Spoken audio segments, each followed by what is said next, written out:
Aujourd'hui, ces mystères sont encore inexpliqués.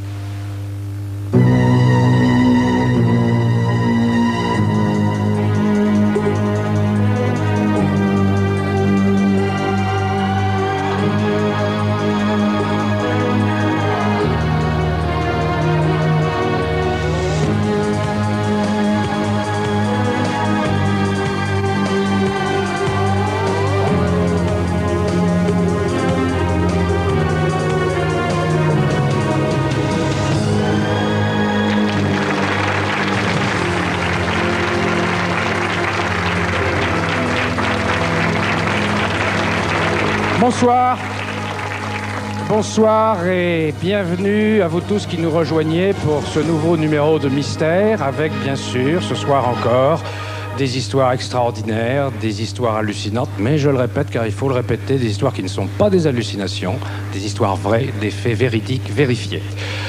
Alors comme à l'accoutumée, vous allez vivre ces histoires telles que les ont vécues celles et ceux à qui elles sont arrivées.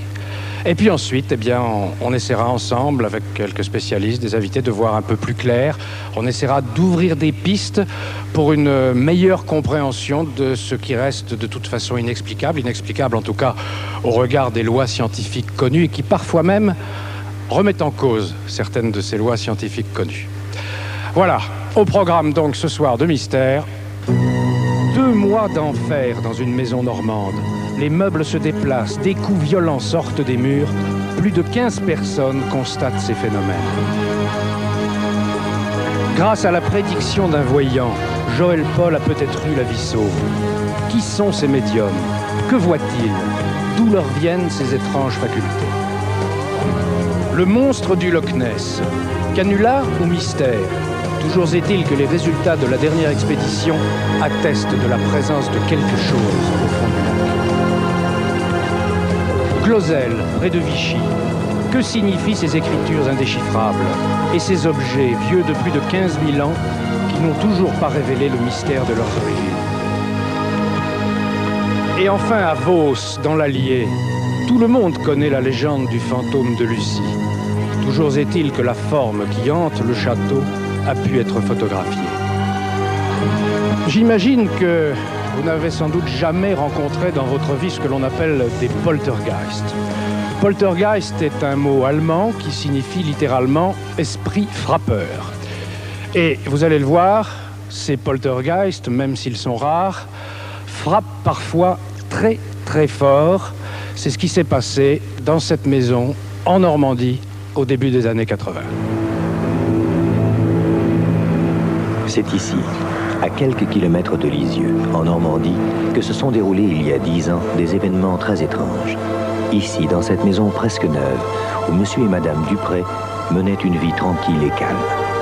Tout a commencé un dimanche d'automne, un dimanche comme les autres. Tu peux m'apporter le sécateur, s'il te plaît? Il est où? Je sais pas. Oui, c'est une maison qu'on a construite, quoi. Elle est toute neuve. C'est nous qui avons habité dans les premiers. Ce qui s'est passé, c'est difficile à expliquer, hein, parce que j'avais jamais entendu parler de ça. Mes parents, tout ça, pour mes grands-parents, ils en parlaient deux fois, mais c'était des farces qu'ils faisaient. Ils se mettaient des draps sur la tête et puis ils faisaient peur aux autres, mais des trucs comme ça, mais autrement, j'ai jamais rien vu. Hein. Et on me l'aurait dit, j'aurais ri, parce que... Et encore tout de suite, j'avais du mal à croire. Sinon, je l'ai vécu, mais autrement... La nuit et le silence viennent de tomber sur la campagne normande. La maison des Dupré est complètement isolée. Dehors, il fait très froid. Et les Dupré savourent dans le calme leur nouveau confort.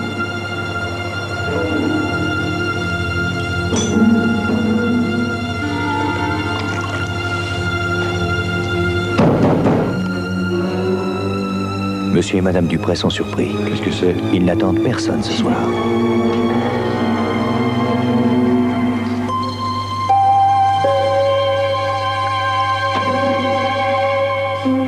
Madame Dupré n'est pas rassurée. La pleine lune est impressionnante. Et à la campagne, on ne sait jamais qui peut rôder. Elle referme la porte à clé. Elle ne comprend pas ce qui se passe. Pour frapper à la porte de la maison, il faut traverser le jardin. Or, le portail est verrouillé.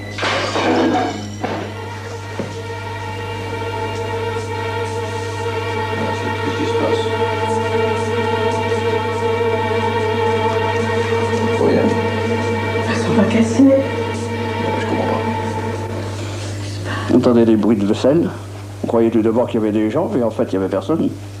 Et après, ça revenait tout le temps, quoi. Voilà, on a passé la nuit comme ça. Préoccupés, les Dupré décident quand même de se coucher. Mais tout cela n'est pas normal.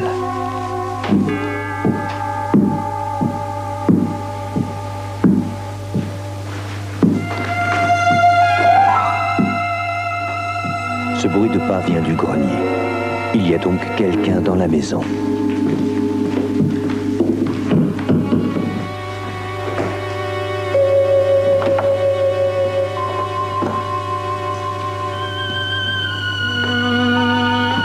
Mais il n'y a personne. Comment est-ce possible? Qu'est-ce qu'il y a? Rien. Allez, on va se coucher. Quels sont ces bruits étranges? Qui se cache dans cette maison? Quelqu'un voudrait-il du mal à monsieur et madame Dupré?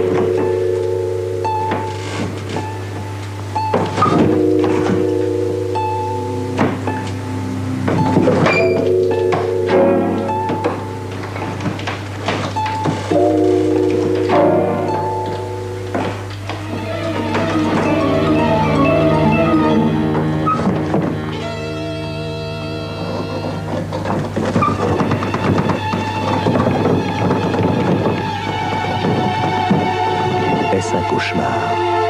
Madame Dupré est terrorisée. Elle est déjà si fragile. Il vient d'y avoir un deuil dans la famille qui l'a beaucoup affectée. Elle se demande si elle n'est pas en train de devenir folle.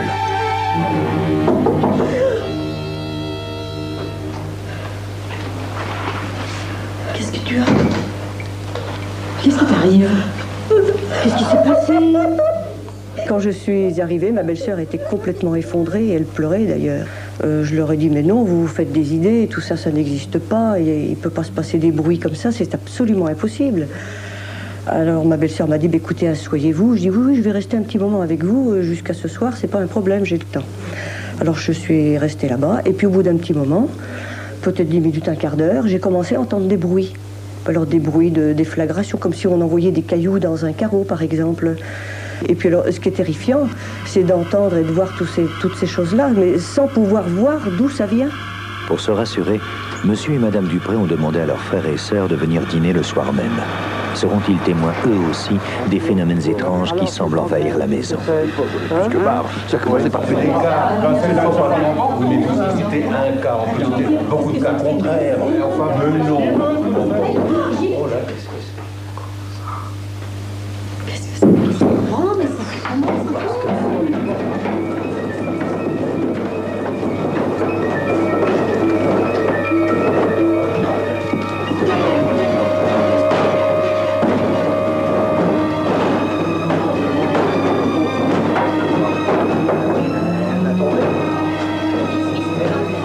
Ce soir-là, à un moment donné, on entend un bruit de porte, des portes qui tapaient. On s'en va voir ces armoires, les portes s'ouvraient, se refermaient. Alors quand ils ont vu, l'armoire continuait à se défaire, démonter. Alors quand ils ont vu ça, il y était 3 hommes là. Ils ont démonté l'armoire, en morceaux. C'est dangereux ça, hein? Oui, non, enfin, tu sais, on va la démonter. Sûrement, hein, c'est ce qu'il y a de mieux à faire. Ça bougera plus. Espérons. Allez, on y va.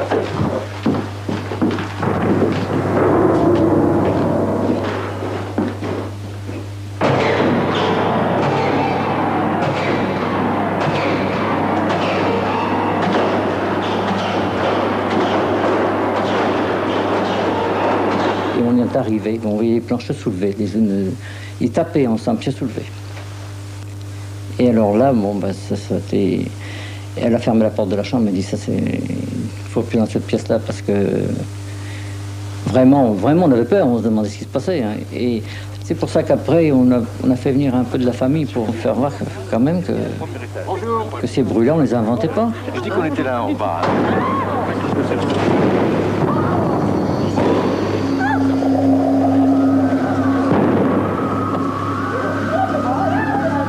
J'avais très peur pour les enfants qui étaient avec nous parce que c'était des très jeunes enfants. Et les enfants, apparemment, ils n'avaient absolument pas peur. Je me demandais même s'ils se rendaient compte de quelque chose. Je ne pense pas. Devant la violence des phénomènes, la famille Dupré décide de faire appel au guérisseur du pays, Michel Royer. On dit qu'il a aussi des pouvoirs d'exorciste, mais il ne peut pas se déplacer immédiatement. On n'a jamais appelé les gendarmes ou la police parce que mon beau-frère et ma belle-sœur ne voulaient pas que ça se sache. Ils avaient peur que les gens nous prennent pour fous. Alors ce que mon beau-frère et ma belle-sœur voulaient, c'est de ne pas en parler. Alors on s'est tu. Les Dupré ne savent plus quoi faire.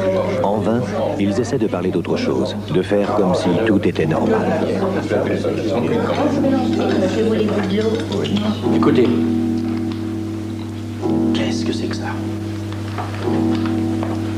C'est mon carillon, mais il est cassé. Bah, allez-y.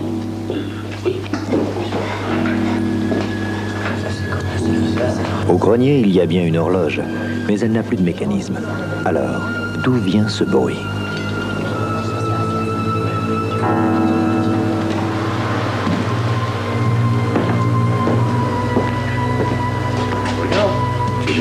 Il marche pas, c'est ce que je t'avais dit. Regarde. Ouais, je comprends pas. Je comprends pas, c'est tout.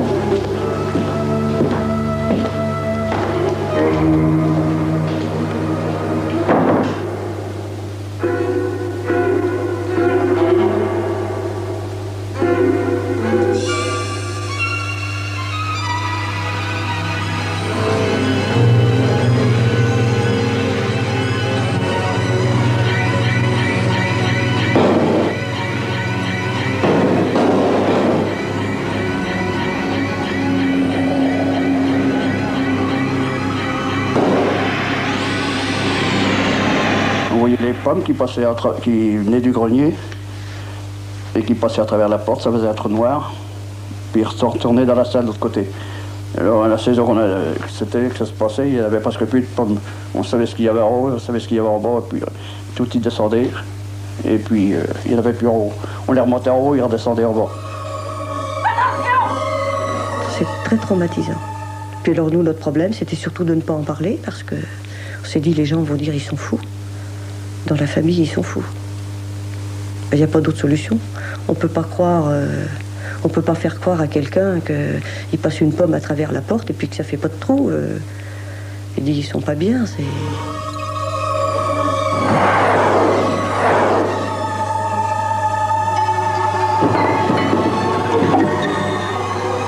Il y avait le problème des pommes qui nous tombaient, qui venaient du grenier en principe, et qui tombaient sur nous. Et la porte était fermée. La porte du grenier était fermée. Et quand on prenait une de ces pommes, elle était chaude. On les prenait à la main, elle était chaude. Monsieur et Madame Dupré n'en peuvent plus.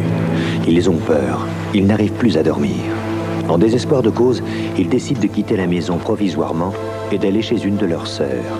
Mais très vite, on constate que depuis qu'ils sont partis, tout semble parfaitement calme dans la maison. Les Dupré décident de revenir y passer une journée. Ils espèrent que les phénomènes se sont arrêtés. Bah oui, mais j'espère. Ça viendra pas, j'en sais rien. Moi, je me suis jamais habituée à ce genre de phénomène. Au contraire, à chaque fois que j'y allais, j'avais de plus en plus peur. Un matin, qu'est-ce que je vois? Un homme qui sort d'une chambre, qui arrive devant moi par le couloir.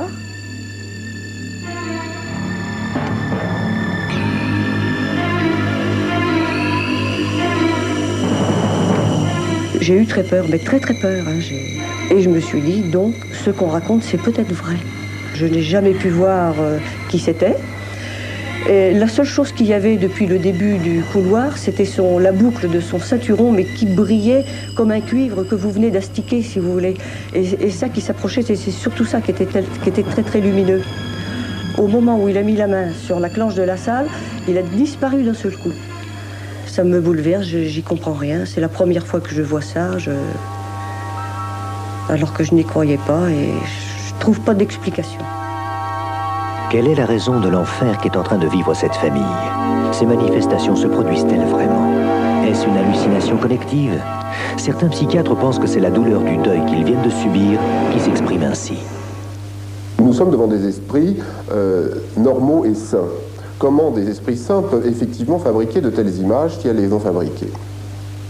Eh bien, on connaît dans les chocs affectifs graves, particulièrement graves, de nombreux exemples où des gens ont vu revenir à eux, du moins en images, leur passé et en particulier le défunt. On peut très bien imaginer la solution suivante, c'est qu'une personne ait eu un choc affectif grave et donc perçoive une image et que cette personne soit suffisamment convaincante pour avoir quelque part un pouvoir hypnotique qui peut-être amènerait tout un groupe à percevoir cela. Au bout de 2 mois, à bout de force, les Dupré supplient Michel Royer, l'exorciste, de venir. Il comprend que les choses sont graves et accepte enfin de se déplacer. Lorsque je suis arrivé chez monsieur et M. Riret, eh bien j'ai ressenti quand même quelque chose d'inquiétant, quelque chose de très très fort. Quelque chose en moi qui se déroulait déjà, des forces qui essayaient de me nuire. Les esprits peuvent faire d'énormes choses, ils sont très malins, ils sont très forts. Oh, ça vient, ça commence. Ça commence.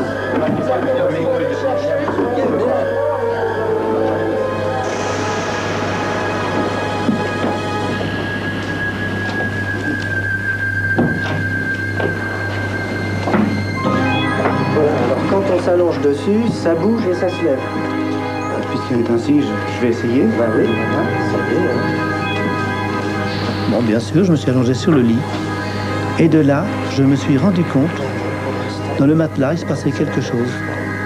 Et quelque chose quand même assez inquiétant, on sentait quelques petits craquements. Mais je me suis ressaisi, je ne voulais pas me laisser avoir. Et de là, je fais ce que je devais faire. J'ai eu le dessus de cet esprit qui essayait de me nuire. Les 3 frères n'en reviennent pas. Michel Royer arrive à maîtriser les phénomènes. Quand il s'allonge sur le lit, rien ne se passe. Quel pouvoir possède-t-il? Surtout, sur quoi a-t-il un pouvoir? Pour Michel Royer, il s'agit de fantômes et il va exorciser la maison. Peu de temps après, les bruits commencent à s'estomper et les Dupré reviennent y habiter. Je ne peux absolument pas dire mon secret. Et je ne peux pas le dénoncer. Car il me semble, pour moi, et j'y pense fortement, que si je le dénonçais, j'en perdrais le pouvoir. Le rôle et l'efficacité de l'exorciste prouvent bien qu'on est dans ce type de phénomène, ce qu'on a appelé choc affectif aigu. On est bien dans ce type de phénomène parce que n'importe qui, finalement, arrivant nanti d'un pouvoir, d'un savoir, propre à réassurer ces gens, peut-être plus fortement qu'un médecin lui-même d'ailleurs, parce qu'il est investi d'un pouvoir magique. Il est clair à ce moment-là que n'importe quelle personne investie de ce pouvoir pourra avoir un effet tout à fait bénéfique sur ce genre de situation. Depuis cette histoire survenue il y a 10 ans, monsieur et madame Dupré, qui habitent toujours leur maison, n'ont plus jamais rien vu ni entendu d'anormal. Alors, que s'est-il réellement passé? Comment expliquer ces phénomènes? S'agit-il de fantômes, d'hallucinations ou de l'expression d'une douleur intense dont on mésestimerait la force? Les Dupré ne le savent toujours pas.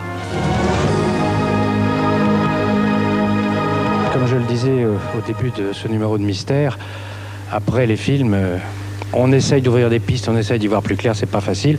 À mes côtés, vous le reconnaissez, Michel Royer, qui a fait cesser ces phénomènes apparemment, Alain Meunier, psychiatre, qui s'est exprimé dans le film. Et puis Yves Lignon. Alors Yves Lignon, lui, c'est un pionnier de la parapsychologie. Il dirige un laboratoire de parapsychologie à Toulouse. Il réfléchit beaucoup à ces phénomènes. Il a publié un livre qui s'appelle L'autre cerveau. Bon, vous n'êtes pas seulement un théoricien, vous êtes un homme de terrain. Vous avez eu à connaître beaucoup de cas de ce genre et vous êtes allé sur place. Alors, qu'est-ce qui explique ces phénomènes selon vous? Qu'est-ce qui les explique? Rien. Étant bien entendu que ces phénomènes ne restent pas inexpliqués, ne resteront pas inexpliqués, qu'ils sont seulement encore inexplicables. C'est pour cela qu'on les appelle para quelque chose. Parce que la science peut constater leur réalité, mais elle ne sait pas les théoriser. Si enfin, je ne veux pas jouer le savant, mais allez, parlez-nous de la psychokinèse et expliquez-nous clairement ce que ça veut dire. La psychokinèse, c'est l'action de la pensée sur la matière. C'est un terme commode pour désigner certains phénomènes qu'on a pu constater quelquefois en laboratoire, et par exemple en France dans les laboratoires d'une très grande société industrielle. Et donc, il se pourrait bien que les phénomènes qui ont été observés, et dont on vient de voir le récit, soient des phénomènes de psychokinèse sauvage, spontanée. C'est une hypothèse. C'est-à-dire l'état mental, moral, psychique d'un sujet dans une famille pourrait en quelque sorte déclencher à son insu, sans qu'il le sache bien sûr, des phénomènes de ce genre, c'est-à-dire des meubles qui bougent, les pommes qui traversent la maison du grenier à la cave. Donc vous, votre thèse, c'est ça. Ce qu'on vient de voir, c'est ça. Disons que je pense que cette hypothèse doit être prise en compte aussi bien que d'autres. Alors, pour Alain Meunier, au contraire, c'est une hallucination collective. Hein, c'est un peu ça que vous nous expliquez. Non, je m'excuse de préciser, mais ce n'est franchement pas une hallucination, parce que l'hallucination est un terme qui appartient à une pathologie, et ces gens ne sont pas malades, j'ai essayé de l'exprimer clairement, donc ce n'est pas une hallucination. Alors qu'est-ce que c'est ? Il est possible, et l'inconscient est un grand facteur de ces problèmes, il est tout à fait possible qu'il y ait une création d'images. Le cerveau peut créer des images autrement que des hallucinations. Il peut, sous l'empire de toxiques par exemple, bon, on sait, par le LSD ou par différentes choses. Des images qui ne sont pas des hallucinations, si elles n'ont pas une réalité objective, ça reste des hallucinations. Je vous suis mal là. Pas tout à fait. Bon, si vous voulez, l'hallucination supposerait que ces gens sont malades. Bon. Mais il est possible également que l'inconscient joue de tels tours qu'il soit capable de poser une réalité, une trace sensorielle chez des gens. Et dans les analyses, c'est très clair. Dans les analyses de gens qui ont des deuils, ce qu'on appelle les deuils pathologiques, c'est-à-dire des deuils très longs et dont les gens n'arrivent pas à sortir et qui font pour ça une thérapie, on sent très bien cette trace sensorielle persister très longtemps chez eux. C'est-à-dire que c'est peut-être de façon beaucoup moins frappante que la vision de quelqu'un, mais également la sensation corporelle. Et beaucoup de gens, mais pour ne pas dire presque tous les gens en analyse, qui ont eu un moment de deuil important, sont capables de relater ce genre de choses. Alors, donc à minima, ça existe. Il y a quand même dans ce film, qui est une reconstitution fidèle de ce qui s'est passé, quelque chose qui plaiderait plutôt en faveur de ce que dit Alain Meunier et contre la psychokinèse, c'est que les enfants, on l'a vu, ils voyaient rien, ils entendaient rien. Oui, enfin, les enfants n'ont rien témoigné. Mais en réalité, finalement, tout tourne, par exemple, autour de la question des pommes. Est-ce que les pommes ont réellement traversé la porte, oui ou non ? Il est bien évident qu'il n'y avait pas une caméra à ce moment-là. Donc, on en est réduit au témoignage. Mais voilà que les témoins nous disent que les pommes étaient chaudes. Cela ne s'invente pas. Or, on connaît des dizaines et des dizaines d'autres cas semblables. Et en particulier, quelqu'un comme Camille Flammarion, qui est au-dessus de tout soupçon, qui a justement compilé, qui a récolté des cas comme celui-là, a cité des exemples de bombardements de cailloux qui étaient brûlants et qui arrivaient à l'intérieur de pièces dont les volets étaient fermés. Si vous voulez, moi je veux bien que les sciences humaines, telles qu'elles sont à l'heure actuelle, expliquent entièrement ce phénomène. Mais alors, comment les témoins pourraient-ils avoir inventé l'histoire des pommes chaudes? Cela impliquerait qu'ils aient étudié les dossiers de la parapsychologie, ce qui paraît assez invraisemblable. On peut dire que quand la matière peut traverser la matière, là, j'ai quand même envie de me pincer. Je sais pourtant que des faits de ce genre ont été observés. Mais alors, Michel Royer, vous dans cette assemblée-là, vous représentez, je suis content que vous soyez là, parce que vous représentez, je ne dis pas que vous êtes ignorant, mais vous êtes loin de ces élucubrations scientifiques et tout. Vous vivez ça au quotidien avec les paysans de votre région. On vous appelle souvent, vous résolvez leurs problèmes. Alors pour vous, qu'est-ce qui s'est passé dans cette maison? Pour moi, dans cette maison, je pense que ça ne pouvait être que des revenants. Parce que j'ai été à bien des places et très très souvent ça se manifeste. C'est jamais le même cas, mais de la même façon. Les meubles qui bougent. Oui, les armoires qui se vident, et bien d'autres faits, des histoires, même des fois dans les fermes, dans les étables. Alors on vous appelle et vous rendez service et en général vous résolvez les problèmes. Bon, vous nous dites que vous avez un secret, que vous ne voulez pas dire quelle est la nature de ce secret. Bon, libre à vous. Mais de qui le tenez-vous, ce secret? D'où ça vous vient? Vous l'avez appris? Votre père, je sais pas? Non, il est vrai que en étant enfant, je m'entraînais à fixer des trucs qui brillaient, j'étais toujours nu-pied, je m'entraînais comme cela. Je m'amusais à momifier des beefsteaks, des poissons. Ah, ça, en étant Yves Lignon. Ce sont des expériences qu'on refait quelquefois. Phénomène extrêmement fréquent. Ah, extrêmement fréquent, ce qui ne veut pas dire que n'importe qui momifie un beefsteak ou momifie un poisson. Mais il y a de très nombreux parmi nos concitoyens qui en sont capables et qui ne le savent pas. Mais c'est vrai que c'est un bon test de pouvoir parapsychologique, la momification. Bon, alors dans ce qu'on vient de voir, 3 hypothèses. Une hypothèse, je dirais, psychologique, psychiatrique même. Une hypothèse que la physique moderne n'explique pas encore. Oui, mais scientifique aussi. Oui. Et une hypothèse que je qualifierais de plus ancestrale, l'hypothèse de la maison hantée. On est incapable de choisir entre les 3. Toujours est-il, et je tiens à le signaler, que ce sont des faits réels. Et d'ailleurs, ce qu'on vous a montré ce soir, on vous en reparlera dans d'autres émissions mystères, car des phénomènes de ce genre, et c'est pas Yves Lignon qui me contredira, on en a plusieurs dizaines qui ont été enregistrés par des brigades de gendarmerie en France et ailleurs. Je pense qu'on peut considérer qu'en France, il se produit en moyenne un de ces phénomènes par mois. J'entends au sens parapsychologique. Un phénomène qui est inexplicable autrement que par les hypothèses parapsychologiques. Ce qui n'est pas, encore une fois, le cas de ce témoignage. Moi, je pense, pour la parapsychologie, parce qu'encore une fois, je n'imagine pas qu'on ait pu penser à dire que les pommes étaient chaudes. Mais c'est vrai qu'il faudrait davantage de preuves objectives pour que, dans cette affaire, la parapsychologie s'impose. Un mot encore. Vous êtes allé, je le disais au début, souvent sur place. Et vous avez même, vous, arrêté en quelque sorte des phénomènes de ce genre. Est-ce à dire que n'importe qui soit extérieur à la communauté familiale qui engendre peut-être ces phénomènes, peut de sa simple présence arrêter ces phénomènes? Est-ce que Michel Royer n'a pas joué ce rôle finalement? Oui, là nous sommes entièrement d'accord. Les 2 fois où j'ai arrêté le phénomène, 2 fois en 20 ans quand même, sur plus de 80 cas qui m'ont été soumis, et tous les autres étaient des cas explicables autrement que par la parapsychologie. Les 2 fois où j'ai arrêté le phénomène, j'ai effectivement, comme vous le diriez, provoqué un contre-choc psychologique délibérément, et en collaborant d'ailleurs à chaque fois avec un psychiatre. En tout cas, ceux que ça intéresse, je les renvoie bien sûr au livre d'Yves Lignon, L'autre cerveau. Messieurs, merci. La suite de Mystère.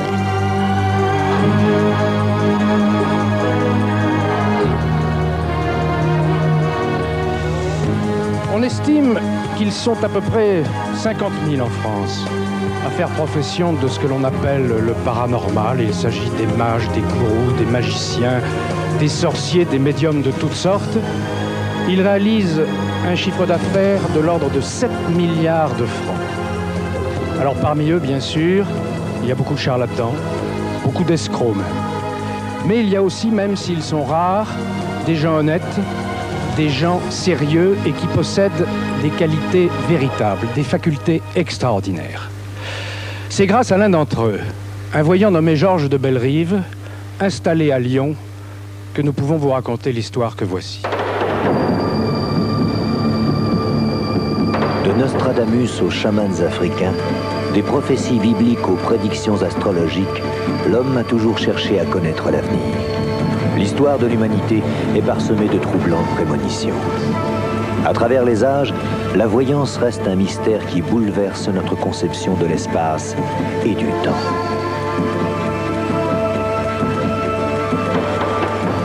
La voyance, c'est une pensée en images qui se déclenche ou qui ne se déclenche pas à partir de sensations extrêmement fortes qu'a le voyant qui effectue un voyage dans le passé et dans le futur des autres. Un acte d'amour, c'est un acte d'amour. D'abord un acte d'amour, un acte de générosité aussi.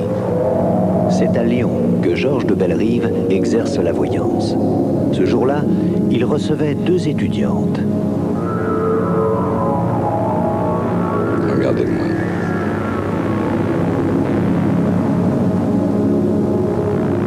Dans quelques jours, vous allez traverser des émotions très fortes. Quel genre d'émotion? Enfin, je veux dire, par rapport à qui ou par rapport à quoi? Par rapport à un ami. Ou une amie.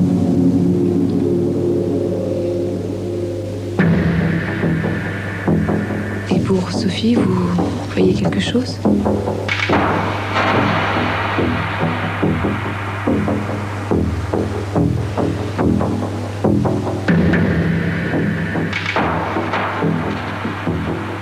Georges de Bellerive se concentre. Il commence à percevoir des flashs.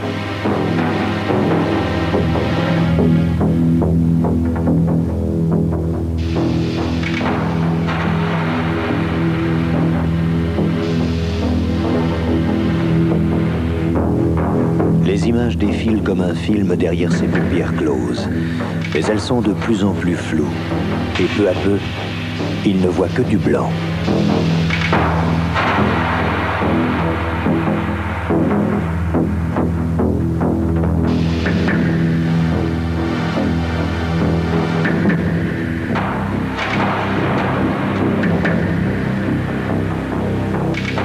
Non, je ne vois rien.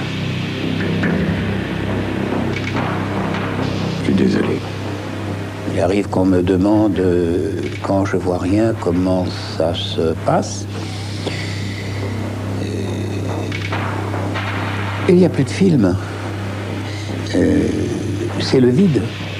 Je n'ai plus envie de poursuivre. Mais non, c'est pas longtemps que je suis.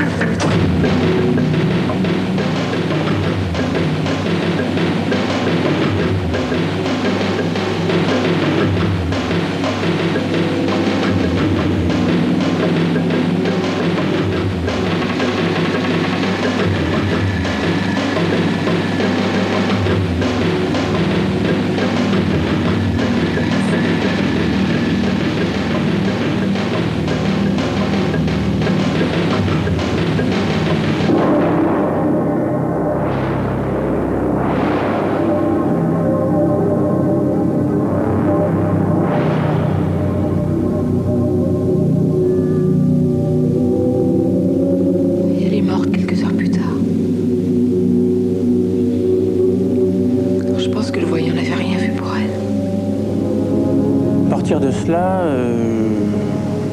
un certain nombre d'amis et moi avons été très intrigués par la relation qu'elle nous avait faite, cet événement. Et chacun notre tour, nous avons pris rendez-vous avec M. de Bellerive. Je dois le dire bien honnêtement, essentiellement par curiosité, sans trop y croire, enfin, sans trop nous attendre à des révélations ou d'autres choses de ce style. À son tour, Joël Paul se rend chez le voyant. M. de Bellerive m'a décrit certains événements, certaines choses qu'il ne pouvait pas avoir recueillies par de tierces personnes et dont moi seul ou ma famille était au courant.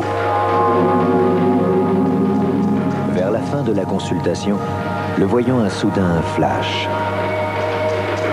Il voit un petit avion.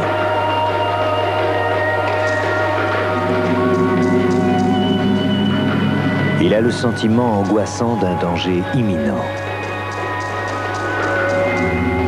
Des flammes. Un accident terrible.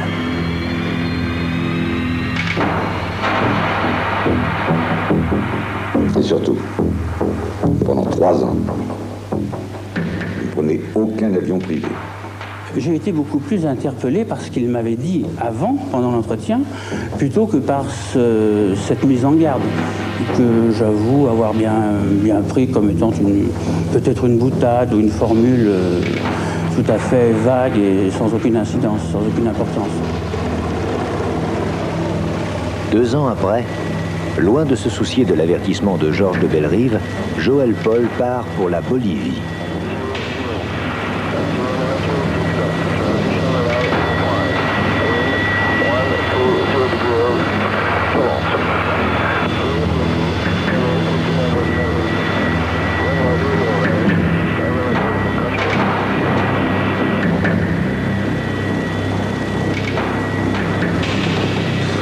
Cette drôme en retard.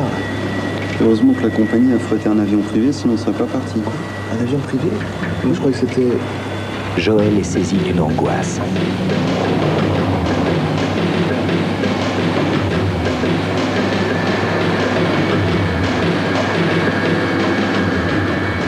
Il se souvient de la prédiction du voyant. Pendant 3 ans, vous ne prenez aucun avion privé.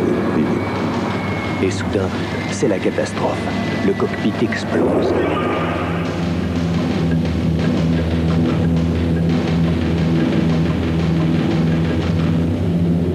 Bon, par miracle, tous les passagers ont survécu, mais enfin, il aurait bien pu se faire également que l'avion tombe en chute libre, très honnêtement. Donc là, vraiment, j'ai pensé à ce que m'avait dit M. de Bellerive. Vous avez un bureau Et vous faites, si vous le pouvez, de la voyance. C'est faire du trapèze sans filet.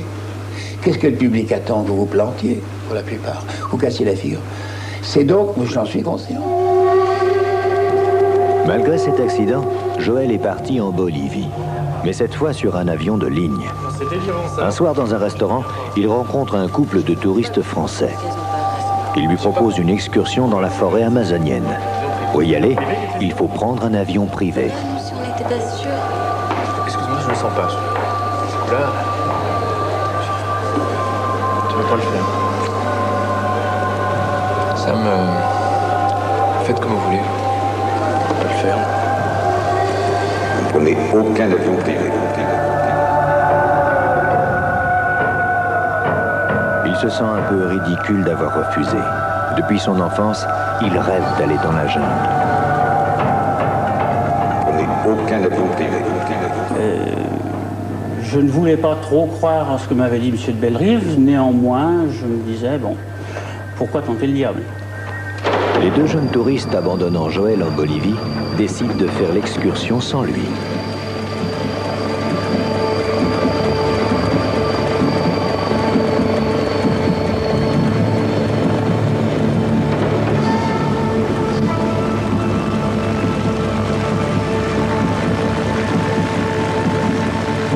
Ce soir-là, Joël n'arrive pas à dormir.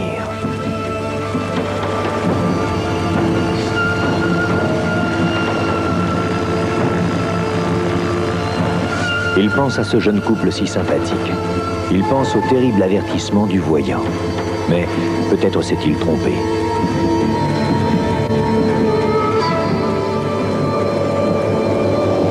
Le voyant, c'est pas une machine à remonter le temps, à explorer le temps. C'est quelqu'un qui vit des impressions, des émotions beaucoup plus fortes que vous et moi, qui a l'aptitude à les communiquer. Toute la nuit, Joël se sent oppressé par une angoisse qu'il n'arrive pas à maîtriser.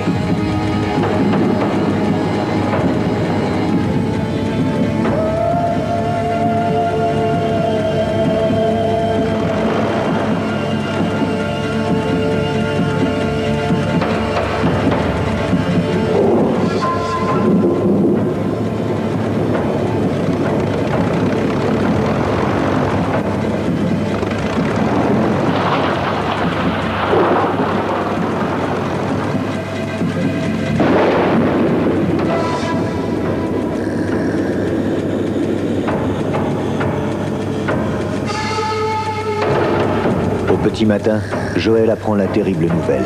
L'avion s'est écrasé et il n'y a aucun survivant. Là, véritablement, je dois dire que c'était assez... ça m'a impressionné. Ce n'est pas pour autant que j'en ai tiré des conclusions métaphysiques ou philosophiques de quelque style que ce soit. Je me suis posé des questions, que je me pose toujours d'ailleurs.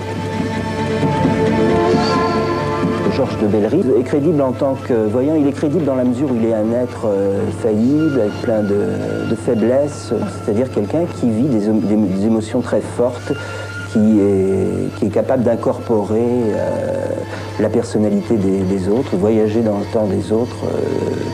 Il fait un métier extrêmement difficile, que je ne voudrais pas faire. Comment expliquer la prédiction si précise du voyant qui a peut-être sauvé la vie de Joël Paul? Ne s'agit-il que d'une coïncidence ou certains d'entre nous possèdent-ils le don mystérieux de lire le passé et d'entrevoir l'avenir? Alors, certains des personnages que vous avez vus dans ce film, nous allons les retrouver sur ce plateau. Joël Paul d'abord, Georges de Bellerive, le voyant, François Laplantine, qui a consacré avec un certain nombre de collègues 2 ans d'études au cas, disons, de Georges de Bellerive, et puis 2 invités que vous n'avez pas vus dans cette reconstitution, dans ce film. Yaguel Didier, qu'on ne présente plus selon la formule consacrée, voyante, installée à Paris. Et nous avons somme toute 3 générations de voyants. Et Maude Christen, la plus jeune des 3, établie depuis maintenant 4 à 5 ans, à Paris également. Bon, Joël Paul, c'est d'abord à vous qu'il faut s'adresser. Georges de Bellerive, somme toute, vous a sauvé la vie. Tout à fait. Il serait malhonnête de ne pas le reconnaître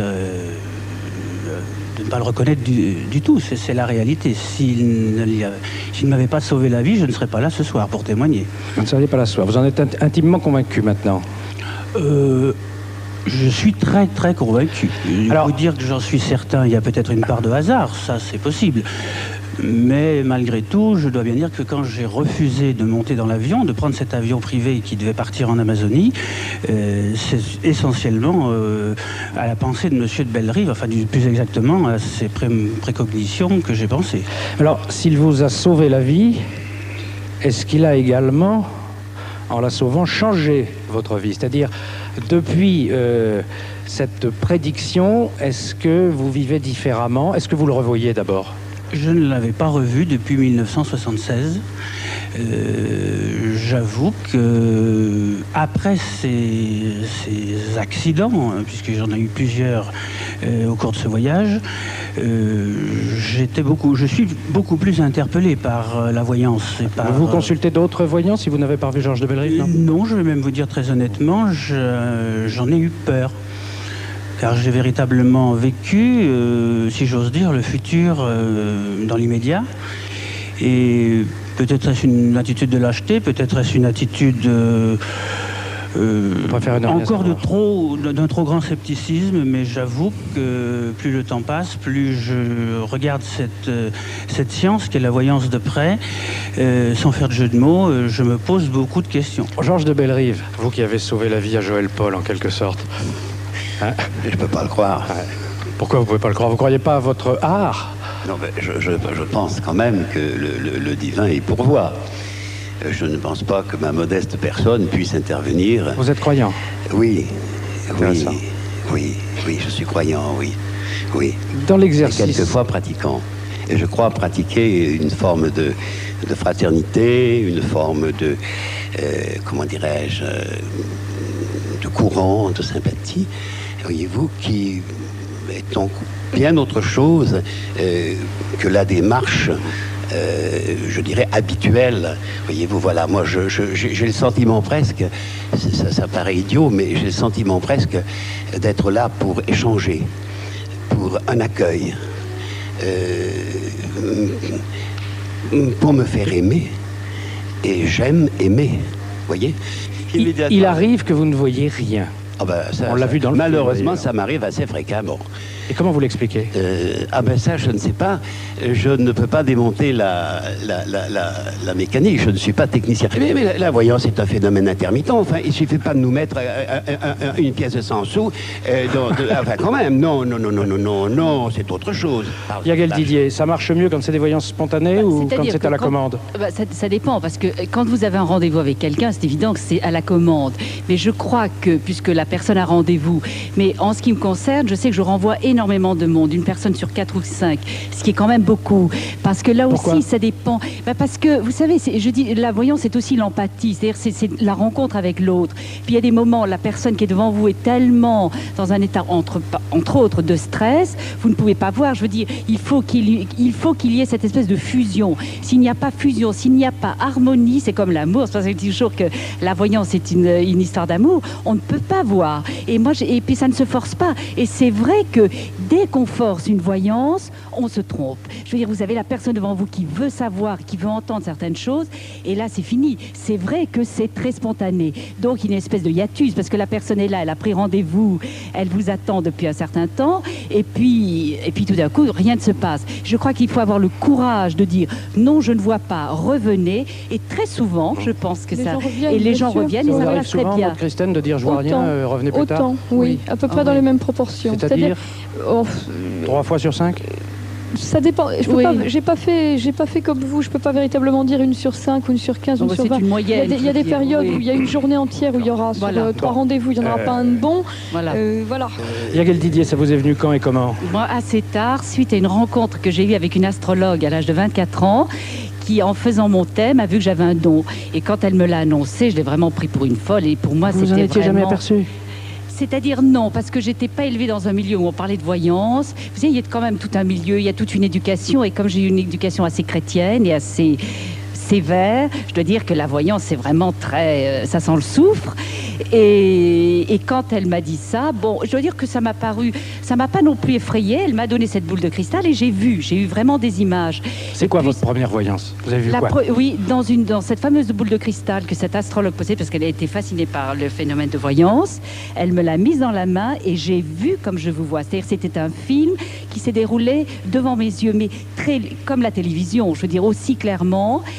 Et très net. Je veux dire, en fait, ce qui est très étrange, c'est que je m'en suis rendu compte après, c'est mon avenir, j'ai vu d'une façon très symbolique. Est-ce que si demain je décide d'être voyant et que je prends des leçons avec vous trois ou l'un de vous trois, est-ce que je vais progresser? Est-ce qu'on n'est pas tous des voyants virtuels? Oui, des voyants virtuels, oui, je pense. Mais si vous voulez, il y a un problème de... Bon, il y a l'entraînement, mais il y a surtout... De même qu'on peut tous virtuellement apprendre à grimper aux arbres, enfin, vous êtes d'accord qu'il y en a qui vont descendre plus vite que d'autres. Bon, au niveau de la voyance, c'est la même chose. Je pense que tout le monde a eu dans sa vie un truc troublant, le rêve prémonitoire, le serrage de main, on a soudain une intuition. Mais je ne pense pas qu'on puisse véritablement apprendre ça techniquement, qu'on puisse développer des états qui amènent à la voyance. Mais pourtant, quand on s'aperçoit un jour qu'on est voyant, Yael Didier, on est capable de progresser. Oui, parce que cette astrologue, si vous voulez, quand elle a vu que j'étais assez disposée pour voir, elle était même très étonnée parce que c'était la première fois que quelqu'un avait de vraies images dans cette boule de cristal. Mais ça, je ne suis pas scientifique. Et j'ai rencontré par la suite un personnage qui s'intéressait à tout ça et qui m'a dit que la vraie vision très souvent démarrer à travers une surface cristalline, mais qu'au bout d'un certain temps, 1 an ou 2, je n'aurai plus d'image, mais que, ce que disait Maud Christine, j'aurai des sensations, des impressions. C'est exactement ce qui s'est passé. 1 an et demi après, je n'ai plus eu de vision aussi concrète. Vous avez commencé par la BD, vous êtes passé à la littérature. Bon, plus de boule de cristal pour vous. Ça m'amène à une question intéressante. Hein, parce que là, vous différez tous les trois, je crois. Vous, plus de boule de cristal, mais un jeu de cartes qui, quelque part, s'apparente au tarot. Georges de Bellerive, les supports... Apparemment, il ne veut pas en entendre parler. Et Maud Christine, c'est le tarot. Le tarot de Marseille qui permet de délimiter dans le temps un petit peu mieux. Pouvez-vous me répondre chacun pourquoi est-ce que vous avez tous une attitude complètement différente, une approche différente de ce problème des supports de la clairvoyance? Parce qu'un compositeur, parce que vous demandez à 3 compositeurs différents comment ils s'inspirent, ou à 3 écrivains différents comment ils écrivent, il n'y en a pas un qui vous dira la même chose. Il y en a un qui vous dira j'ai besoin de silence, l'autre qui vous dira j'ai besoin de travailler dans des cafés, le troisième qui vous dira j'ai besoin de travailler à la machine, l'autre aura une horreur de l'informatique, aura besoin d'un stylo. Je pense que ça c'est vraiment quelque chose de personnel et qui change aussi au fil des ans. Je pense que vous avez vécu ça aussi. Tout à fait. Vous, Georges de Bellerive, on dit que vous n'aimez pas du tout les supports. Non. Vous, c'est s'enfiler à main nue, si j'ose dire. Absolument, oui. Mais au début. Mais je pense que vous avez ici trois personnes qui vraiment sont complémentaires. On va passer à quelqu'un qui, alors, n'est pas du tout voyant, je crois. Vous êtes comme moi. Non, hein. pas du tout. François Laplantine, vous êtes ethnologue. Oui. Vous habitez Lyon. Et avec plusieurs de vos collègues, sociologues, psychologues, psychiatres, vous avez décidé un beau jour d'avoir une approche scientifique d'un voyant, en l'occurrence Georges de Bellerive. Cette étude scientifique, vous l'avez menée pendant 2 ans. D'abord, pourquoi l'avez-vous faite et quels résultats vous en tirez? Je crois que la première chose à dire, c'est que l'aptitude à la voyance, l'aptitude à la divination, elle est résolument universelle, mais elle est pénalisée, elle est refoulée, elle est découragée dans notre société, et à la répression des uns va répondre l'engouement des autres. Pourquoi la voyance fait problème? C'est parce que c'est le phénomène le plus opposé à notre société, à ce qui est opposé, à ce qui est admis dans notre société. Le voyant voyage dans le temps, il anticipe l'avenir, il revient en arrière, et d'autre part, il communique avec les autres. Or, on nous a appris depuis notre enfance à séparer le passé, le futur, le présent, à séparer l'individu de l'autre, donc la voyance est perturbante. Au terme de ce travail, je ne peux pas dire qu'on ait réussi à comprendre ce que c'était que la voyance, mais on a réussi à comprendre au moins pourquoi on ne pouvait pas comprendre, parce que tout dans notre société s'oppose à ce type de voyage à travers le temps des autres. Vous dites dans le film que l'on a vu, en ce qui me concerne, je n'aimerais pas être voyant. Pourquoi? Parce que moi je connais surtout le cas de Georges de Bellerive. Il fait un métier impossible. Parce qu'il y a des jours où on lui demande de voir et il voit rien, et il y a des jours où on lui demande rien et il voit. Vous faites un métier, je crois que la statistique est difficile, mais on estime qu'ils sont à peu près 50 000 en France, que ça représente 7 milliards de chiffre d'affaires. Vous faites un métier encombré de charlatans, c'est-à-dire de gens qui n'ont pas vos pouvoirs, mais ce qui est pire, quelquefois de gens qui ont vos pouvoirs, mais qui en usent malhonnêtement, c'est-à-dire d'escrocs. Qu'est-ce que vous pouvez faire pour éviter ces excès? Informer. Oui. Je pense qu'il n'y a que ça. Oui. Il ne s'agit pas de faire de la répression, déjà parce qu'il y a un type de voyants, comme vous dites, qui sont des escrocs, mais qui attirent aussi un certain type de clients. Oui, c'est vrai, absolument. Il faut quand même, voilà. On a le client qu'on mérite. On a aussi les clients qu'on mérite un peu. Avant de passer à la suite de Mystère, avec d'autres affaires étranges, mystérieuses, extraordinaires, j'ai quand même envie, Maude Christen, de tenter une petite expérience. Est-ce que vous voulez me suivre? D'accord.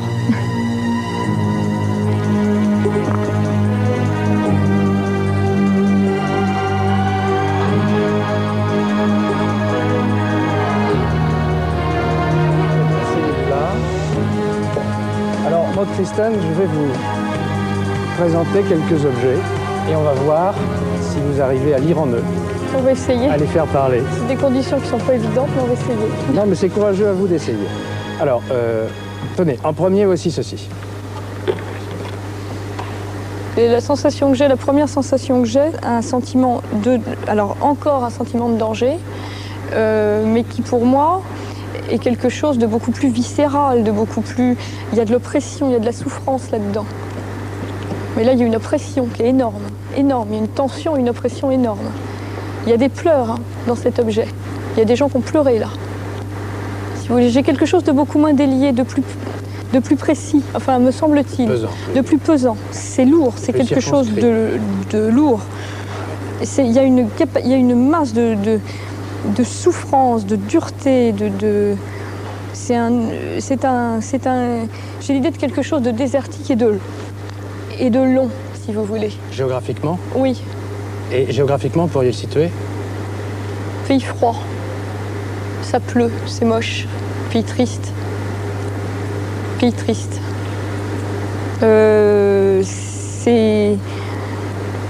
C'est drôle, j'ai l'idée de gens jeunes autour. Je vois des jeunes, des bandes de jeunes. C'est pas un truc des barricades de mai 68, un truc comme ça? Non, mais... Parce que j'ai le sentiment de gens jeunes. C'est moins tragique. C'est moins tragique. C'est plus tragique, pardon, que les barricades de mai 68. C'est plus tragique, parce que j'ai le sentiment de gens jeunes, de révolte, de cris, de... Vous voyez, vraiment, là, j'ai une grande violence. C'est formidable, ça. Ça vous convient, ce que je vous raconte, là? Tout à fait. J'aimerais bien un pays. Vous avez dit un pays gris, il fait triste, il pleut. C'est la Pologne, non? Oh là là là, on arrête là. Je ne peux pas situer mieux. C'est formidable. C'est un morceau du mur de Berlin. C'est extraordinaire. Là, vraiment, là, je suis contente. Là, vraiment, vous l'avez fait parler. Vous avez parlé de souffrance, de pression, de gris, de pluie. Là, vraiment... On continue, on enchaîne? On continue. Je veux bien la montre. Ça, c'est beaucoup plus usuel. Alors, ce qui est toujours dangereux en psychométrie avec des objets comme ça, c'est la possibilité de révéler éventuellement des choses qui sont un peu personnelles. Je me méfie un peu de ça. Mais je pense que la personne qui a donné sa montre est OK. Je veux quand même en être sûre. Oui, on lui a demandé, bien sûr. OK, d'accord.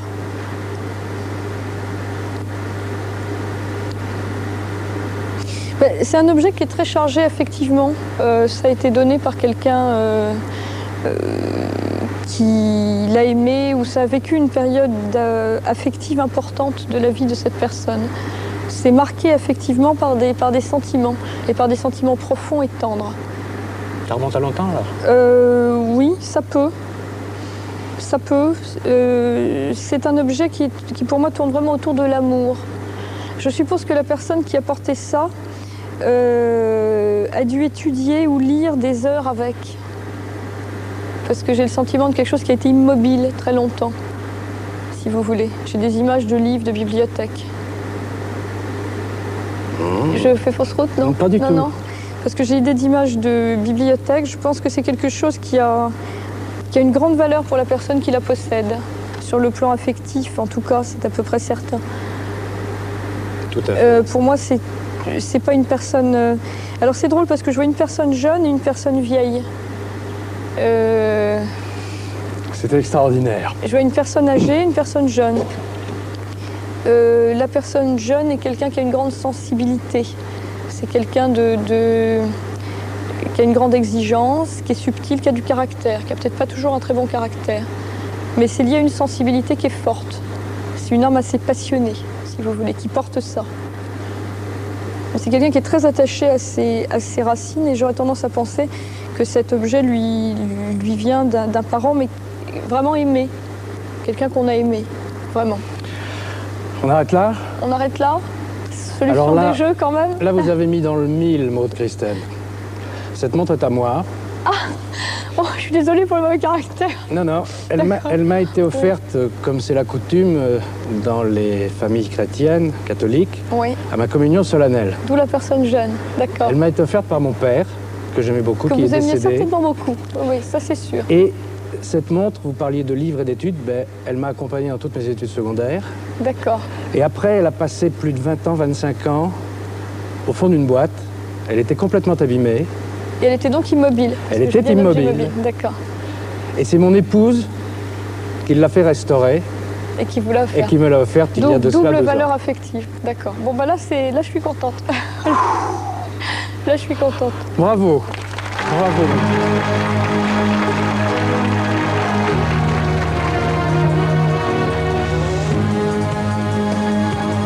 Restez avec nous. On va se retrouver dans quelques instants avec 3 autres histoires extraordinaires. Le monstre du Loch Ness. Canular ou mystère? Glozelle, près de Vichy. Que signifient ces écritures indéchiffrables et ces objets vieux de plus de 15 000 ans qui n'ont toujours pas révélé le mystère de leurs origines? Et enfin à Beauce, dans l'Allier, tout le monde connaît la légende du fantôme de Lucie. Toujours est-il que la forme qui hante le château a pu être photographiée.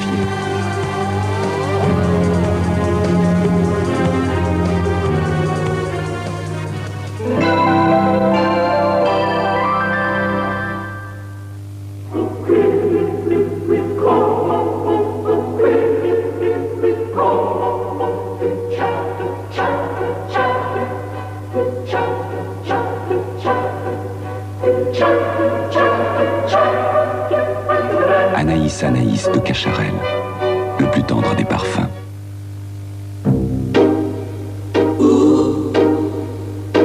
Pour Noël, Maison du Café vous offre un paquet de l'or qui vous sera remboursé intégralement. Vous pourrez ainsi le comparer avec votre café habituel. L'or est sans doute le meilleur café du monde, mais c'est à vous de décider. L'or de Maison du Café, puisqu'on vous demande de le comparer, on vous l'offre.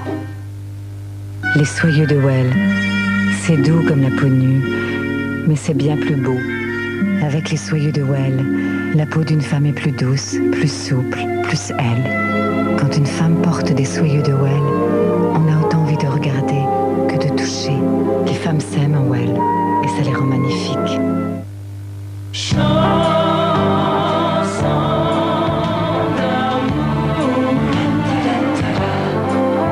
Chérie, le chocolat qui a un cœur. Une belle guirlande bleue, une jolie boulet dorée. Oh, mon bien-aimé, tu n'as pas pu attendre. C'est vrai, je n'ai pas pu attendre. Joyeux Noël. Oh, des chocolats, mes préférés. Merci, mon ami. Mercredi 23 décembre, le loto met en jeu une super cagnotte de 40 millions.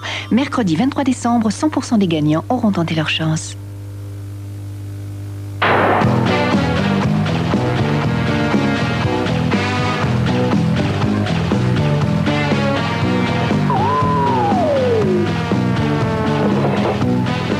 Les nouvelles piles Duracell sont vraiment différentes. Tout simplement parce qu'elles durent encore plus longtemps. Nouvelles piles Duracell. Elles durent vraiment plus longtemps. Et maintenant, elles sont sans mercure.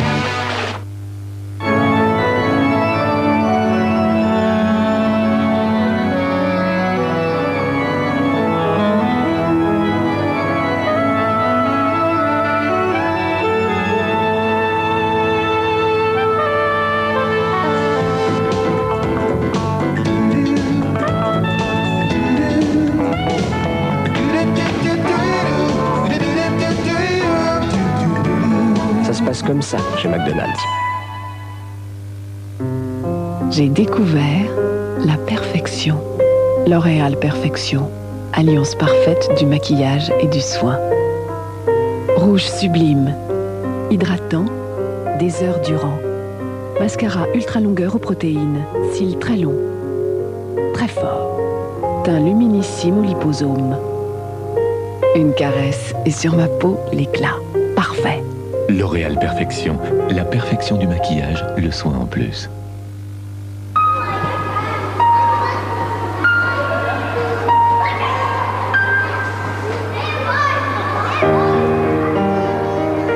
Apprendre à se nourrir, ce n'est pas seulement apprendre à tenir une cuillère. La qualité et la diversité de ce que nous mangeons peut faire de notre alimentation notre première médecine. Pour y parvenir, il faut réapprendre à manger. Il n'est jamais trop tard, surtout quand on a 3 ans.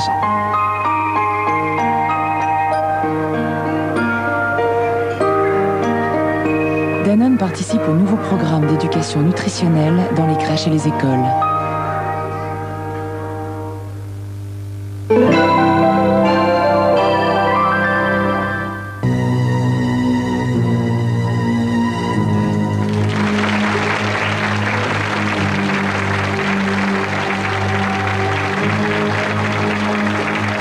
Bien, je vous propose maintenant de nous suivre en Écosse. L'Écosse, c'est le pays des fantômes, c'est aussi le pays du whisky, mais c'est également la patrie de Nessie. Nessie, c'est ainsi qu'on appelle le monstre du Loch Ness. Alors je sais, à chaque fois qu'on parle du monstre du Loch Ness, ça prête à rire, à tel point d'ailleurs que tous ceux qui affirment l'avoir vu préfèrent se taire, de peur de passer pour fou ou sérieusement imbibés. Toujours est-il que de nombreuses personnes dignes de foi affirment avoir vu Nessie, et qu'il y a aussi des scientifiques qui ne refusent pas de prendre ce mystère au sérieux. Le Loch Ness, l'un des mythes les plus anciens et qui continue de nous faire rêver. Entouré de collines et de forêts, ce lac étrange s'étire sur 38 km au cœur de l'Écosse. Un lac très profond, où se cacheraient d'énormes créatures et qui attire chaque année des touristes du monde entier.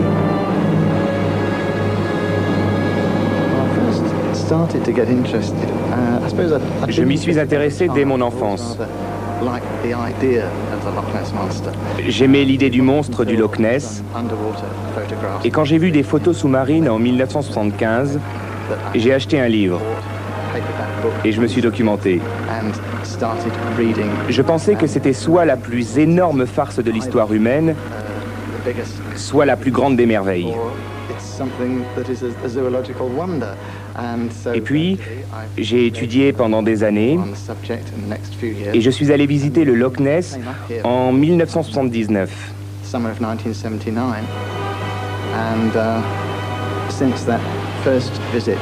Et depuis, j'y retourne tous les ans. Et j'ai passé en tout 4500 heures à observer le lac.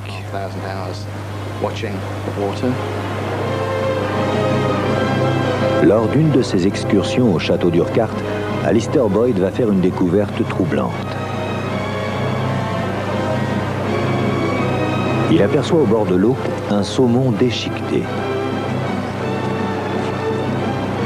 Quel animal dans le loch aurait des mâchoires assez puissantes pour faire des morsures d'une telle dimension?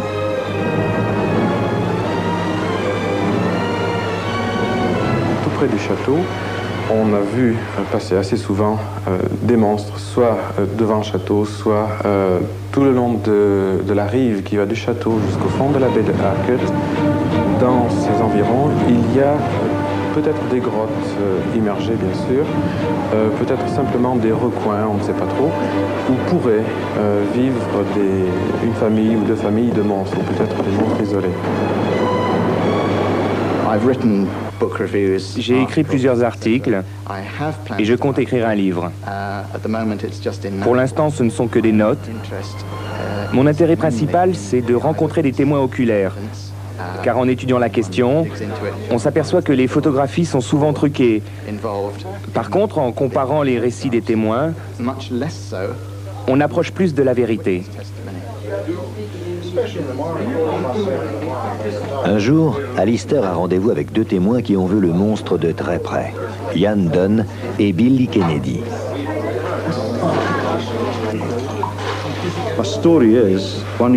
Mon histoire, c'est qu'un soir, vers 17h30, on devait réparer le moteur d'un bateau hors bord.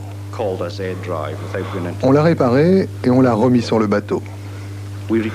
J'étais avec Billy Kennedy, un de mes amis qui a bien voulu m'aider parce que le moteur était très lourd à transporter et je ne pouvais pas le replacer tout seul à l'arrière du bateau.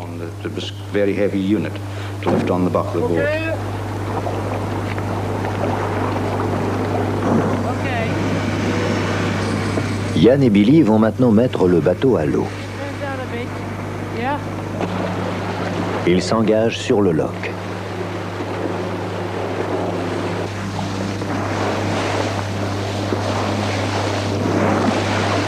Le moteur semble bien marcher. Une brume épaisse recouvre la surface de l'eau, mais la visibilité est assez bonne.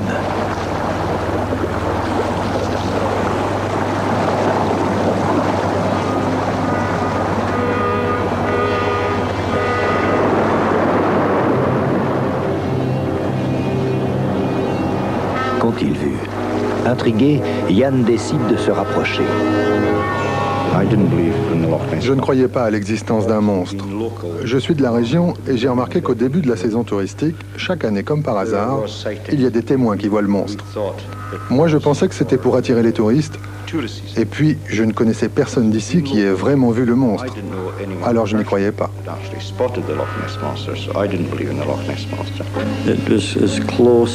C'était à 6 ou 7 mètres de nous, à peu près. Il y avait une forme de 7 mètres de long, d'un noir terne, un gris foncé. Et j'ai eu très peur parce que je ne savais pas ce que c'était.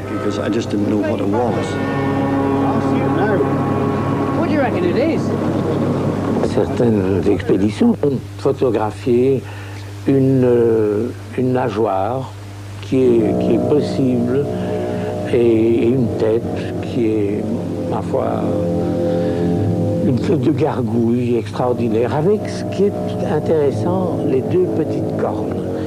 À mon avis, ça pourrait être des tubes respiratoires.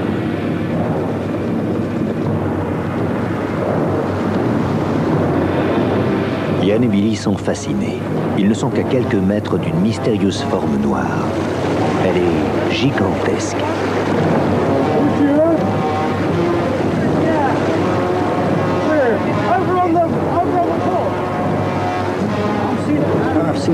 J'ai vu des documentaires à la télévision sur les baleines et les dauphins, mais là, c'était très différent.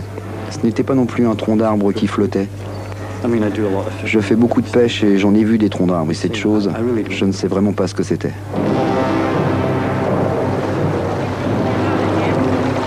Soudain, l'étrange bosse disparaît sous l'eau. Ian va tenter de la suivre. À ce moment précis, je n'avais pas peur. Je pensais, il y a une chance sur 1 million de voir ce qu'on est en train de voir. Il ne faut pas partir. Ian et Billy aimeraient tant revoir cette créature étrange.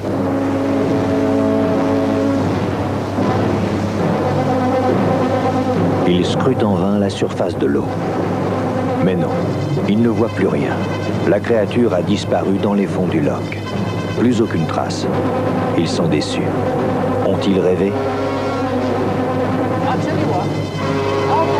Billy décide d'aller à l'avant du bateau.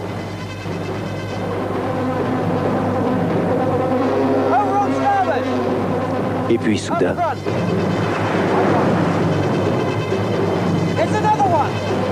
deux énormes bosses noires viennent de surgir juste devant le bateau. C'est alors que Ian aperçoit derrière eux une troisième bosse encore plus énorme. Le bateau semble cerné. Ces créatures pourraient facilement les faire chavirer. Billy cède à la panique et va chercher un gilet de sauvetage. C'est la peur de l'inconnu, de quelque chose qu'on n'a jamais vu auparavant.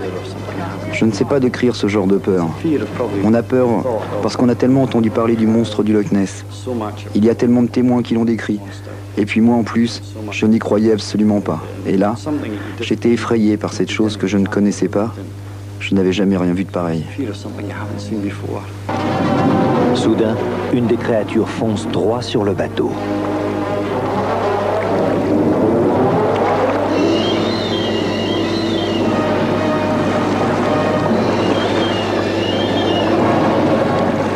Pressé par Billy, Yann fait demi-tour et fonce vers la jetée.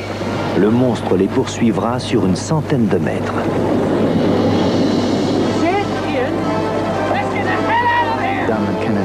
Le témoignage de Ian Dunn et de Billy Kennedy, c'est l'exception qui confirme la règle. Je leur ai parlé, et je suis sûr que ce qu'ils disent est vrai. Ils ont vu les créatures de près, au contraire des autres témoignages où les gens sont sortis de leur voiture et ont aperçu une forme qui plongeait sous l'eau et disparaissait. Poursuivant son enquête, Alistair Boyd a entendu parler d'un autre témoignage qui l'intéresse. Un moine de l'abbaye de Fort Augustus, situé au bout du loch, aurait vu le monstre. C'était en 1972, par une très belle matinée d'octobre. Je ne pensais pas du tout au monstre à ce moment-là. Nous recevions la visite d'un célèbre organiste de l'abbaye de Westminster et je lui ai proposé de venir voir le loch. On a une très belle vue des jardins du monastère. On était au bout de la jetée, là-bas, et soudain, on a remarqué une très grande agitation à la surface de l'eau. À notre droite, l'eau était remuée violemment par quelque chose. Mais la chose qui provoquait ces remous n'était pas à la surface. On ne voyait que de grandes éclaboussures d'eau à la surface. Et puis, quelques secondes après, croyez-moi ou pas, on a vu ce long cou sortir de l'eau, d'à peu près 1,60 m de long, une tête avec un cou, et il a glissé lentement vers le milieu du lac pendant une vingtaine de secondes. On n'a vu aucune bosse, seulement ce long cou qui a ensuite disparu doucement dans l'eau. Et je vous assure qu'on n'avait pas bu une goutte de whisky ce matin-là.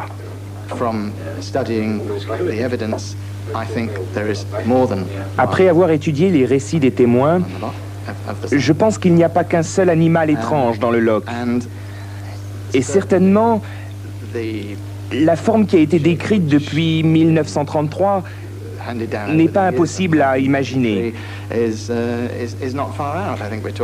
Ils décrivent une petite tête, un long cou, un corps massif, une queue puissante et 4 nageoires sur les côtés. Il y a surtout le film qui a été pris par Tim Dinsdale et qui a été étudié par les gens du JARIC qui travaillent pour la Royal Air Force et qui suivent cet animal se déplaçant pendant un très long moment. Mais c'est un animal dont la partie qui est vue en surface a sûrement 2 mètres de large et une hauteur d'à peu près 1 mètre. Alors, quel peut être cet animal? Ce n'est pas un animal qui est connu dans le lore.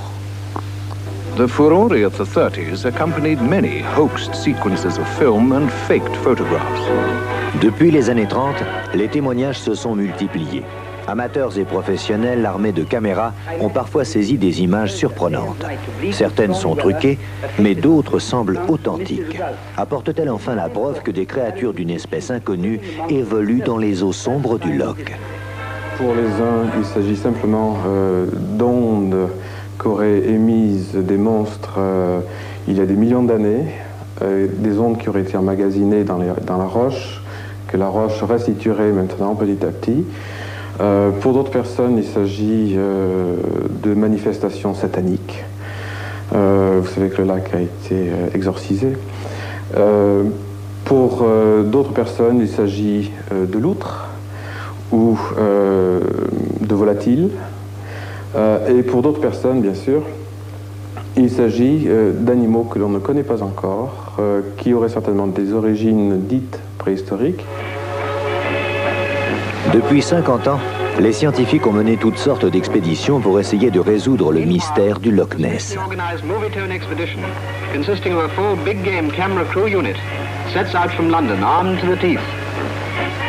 Avec les progrès techniques, les observations deviennent plus précises. Au fil des années, la masse d'informations recueillies et les moyens déployés nous font mieux connaître le Loch. Et pourtant, aucun élément ne permet d'établir l'existence du monstre. En 1987, l'opération Deep Scan est lancée. 20 bateaux équipés des sonars les plus sophistiqués vont balayer toute l'étendue du Loch. Mais les résultats n'apporteront aucune preuve concrète. Dernier en date, le projet Urquhart, commencé en juillet 92, organisé par les plus grands scientifiques britanniques et doté d'un budget de 30 millions de francs. Ces résultats seront publiés en 1995, mais quelques informations ont été révélées. Le Loch est plus profond qu'on ne le pensait. Ses parois lisses ne présentent aucune cavité sous-marine et un écho très fort a été enregistré pendant 2 minutes puis a brusquement disparu. Selon les scientifiques, cet écho pourrait être provoqué par un gigantesque tourbillon d'eau ou par une énorme masse en mouvement. Ma véritable ambition n'est pas de gagner une fortune, comme l'espèrent tant de gens. J'aimerais qu'on reconnaisse l'existence de ces animaux, pour qu'on puisse les protéger.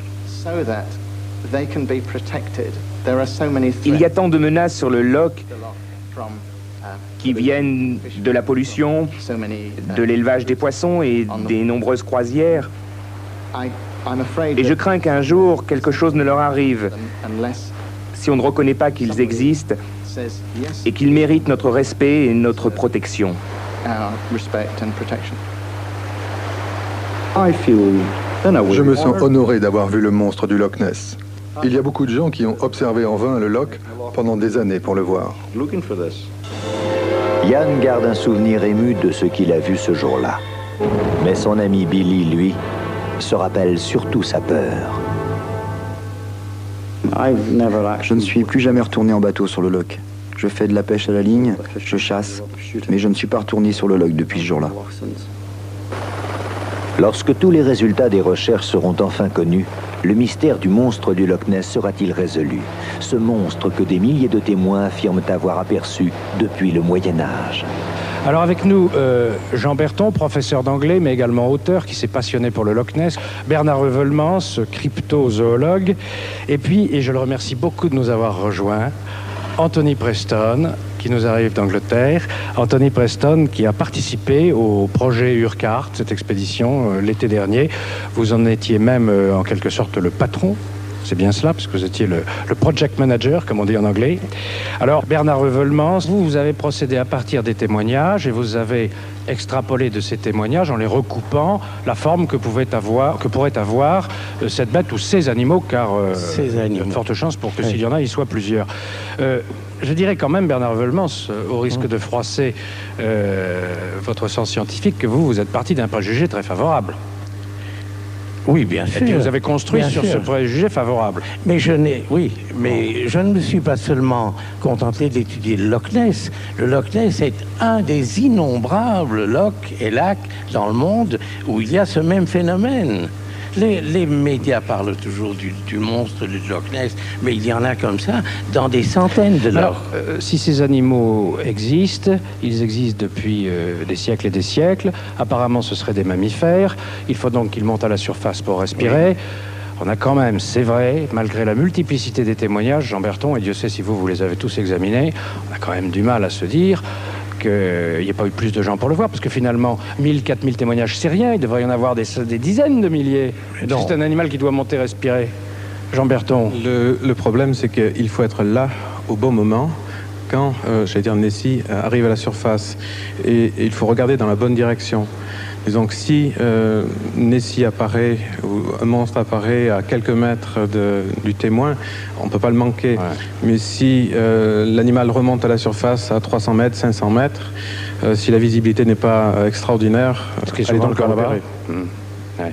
C'est un animal qui vient sous la surface, qui ouvre les narines et puis qui replonge. Alors de temps en temps, il se sort de l'eau. il regarde un moment et puis il replonge. Alors, il y a des milliers de témoignages. Quelle dimension auraient ces monstres? Parce qu'il y en aurait plusieurs. Eh bien, c'est à peu près la taille de le corps d'un éléphant de mer et la tête le cou d'une girafe. Un éléphant de mer, ça mesure combien de mètres? 5 mètres. 5 mètres. Vous êtes d'accord avec Moi, cette hypothèse? Je ne peux pas émettre d'hypothèse scientifique puisque je ne suis pas scientifique. Je ne peux que me référer aux témoignages de diverses personnes. Il paraît que certaines personnes en ont vu des tout petits, de près 1 mètre. D'autres en auraient vu de vraiment immenses. Ils donnent des dimensions de l'ordre de 20 mètres, voire plus. Difficile, évidemment, de faire une moyenne. Bon, vos intimes convictions à tout un chacun, je pense que Jean Berton est persuadé qu'il y a des animaux de taille assez gigantesque dans le Loch Ness et ailleurs. Vous aussi, vous êtes allé même beaucoup plus loin, vous dites que c'est une otarie au long cou. Mais vous, qui en revenez, Anthony Preston, le but de cette mission était peut-être beaucoup plus vaste et beaucoup plus général que d'essayer de débusquer, de dénicher le monstre du Loch Ness. Il s'agissait d'une mission complète sur le Loch. Oui, c'est vrai. C'est, si vous voulez, l'exploration définitive, c'est-à-dire hydrographique, biologique, on mesure l'eau, les animaux et tout ça. Quand on vous parlait du monstre du Loch Ness, ça vous faisait rire ou vous vous disiez pourquoi pas? Non, je crois que j'ai l'esprit ouvert. Je ne pense un côté ou l'autre côté.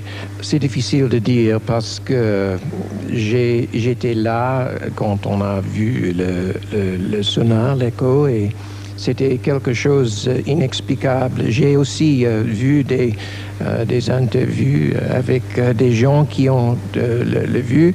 Et souvent, c'est très difficile de dire, vous avez vu le Father Gregory à l'abbé, et c'est difficile de dire qu'ils sont trompés. C'est très, très difficile. Ce sont des gens dignes de foi, des gens que l'on peut croire. Oui, c'est vrai, c'est vrai. Souvent, c'est vrai. Ouais. Qu'est-ce que vous souhaitez, vous? Il existe? Oui, bien sûr, je le souhaite. Je ne sais pas si c'est possible, mais je souhaite, comme la plupart, je crois, je le souhaite. En tout cas, il n'y a plus qu'une chose à souhaiter, j'imagine que vous le souhaitez aussi, c'est que l'expédition dont nous a parlé Anthony Preston soit complètement terminée, c'est-à-dire qu'on ait dépouillé tous les résultats, et en 1995, peut-être qu'on en saura plus. Bien, Bernard Weulemans, Jean Berton, merci. Nous allons maintenant vous raconter une affaire qui a défrayé la chronique dans le courant des années 20 et même jusqu'au début des années 30, à tel point d'ailleurs qu'on l'avait appelée cette affaire l'affaire Dreyfus de l'archéologie. Il s'agit de l'affaire de Glosel. Et curieusement, c'est une affaire qui dérange toujours certains et non des moindres dans la communauté scientifique. Et puis c'est aussi une affaire, vous allez le voir, qui n'est pas du tout dénuée de mystère. C'est en 1924 que Glosel, un petit hameau de la montagne bourbonnaise, fut le théâtre d'une découverte extraordinaire qui déclencha l'une des plus violentes controverses archéologiques de notre époque. Car elle remet en question ce que nous savons sur les origines de l'écriture. Un petit paysan auvergnat a découvert par hasard des objets très anciens portant des signes écrits. Ces objets posent une question essentielle. L'écriture est-elle née en Occident plutôt qu'en Orient comme on le croyait? Et serait-elle plus ancienne qu'on ne le supposait? Glosel, un mystère. Et c'est ce qui déconcerte les hommes de recherche. En un lieu secret et sacré, on a déposé des écritures que personne ne déchiffre.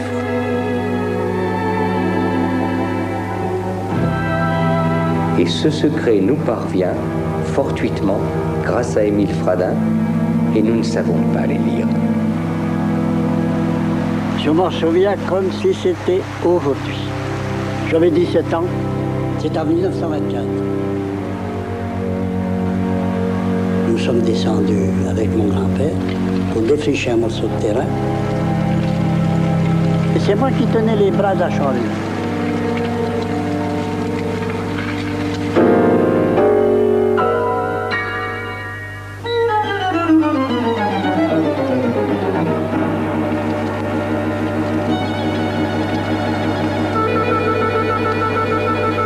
Si la vache n'était pas enfoncée, on n'aurait jamais trouvé Glosel. Ben oui, c'est la vache qui a découvert Glosel. C'est pas nous. Quelle n'a pas été notre surprise de trouver des ossements humains. Nous sortons un crâne entier.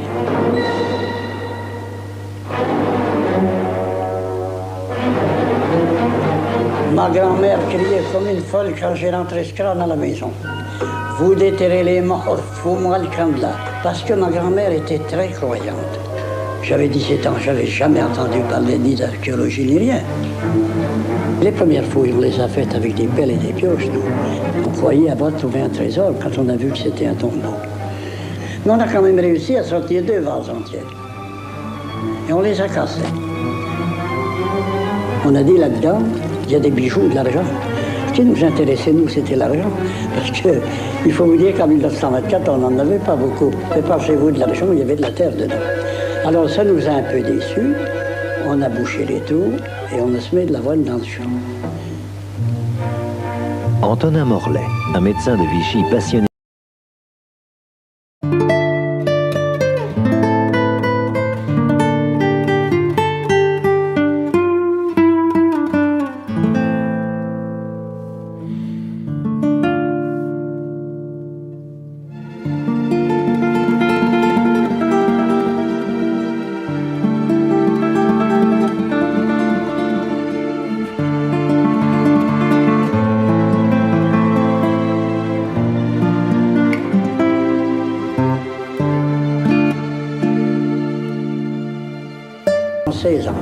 Le docteur Morlet entreprend des fouilles à ses frais et fait des publications régulièrement. Avec Émile Fradin, il va découvrir en 16 ans plus de 3000 objets. Des vases, des urnes, des sculptures en os et en terre cuite.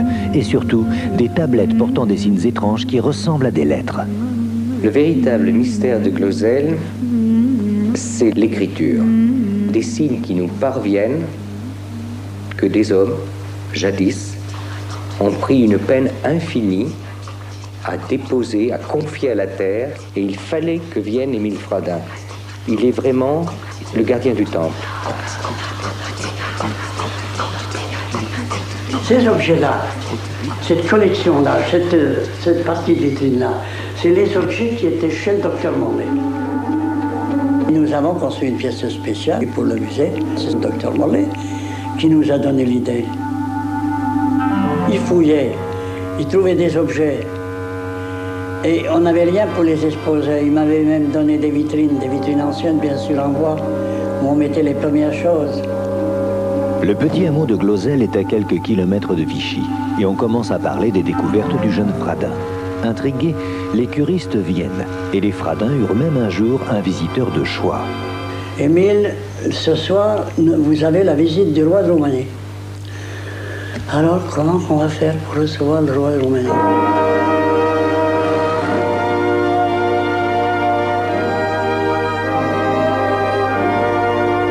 Alors le docteur Morlet m'avait fait un peu la leçon. Quand vous lui parlerez, vous lui direz, Sa Majesté, vous lui parlez à la 3e personne. Le roi de Roumanie a été charmant. Et ça l'a intéressé énormément. Et puis les journaux en ont parlé et tout. Et il est venu du monde à Glosel à ce moment-là. Mais on a eu des savants là, du monde entier. Je ne peux pas vous dire le nombre, c'est des quantités extraordinaires. Et beaucoup qui ne parlaient même pas français. L'archéologie est à la mode, incontestablement. Et comme Vichy est une ville de cure fort bien fréquentée, des ambassadeurs, des curistes très, très riches, des princes, des étrangers, se sont en quelque sorte donné comme point de rendez-vous l'excursion à Glosel. Les découvertes de Glosel ont d'abord fasciné un certain nombre de préhistoriens.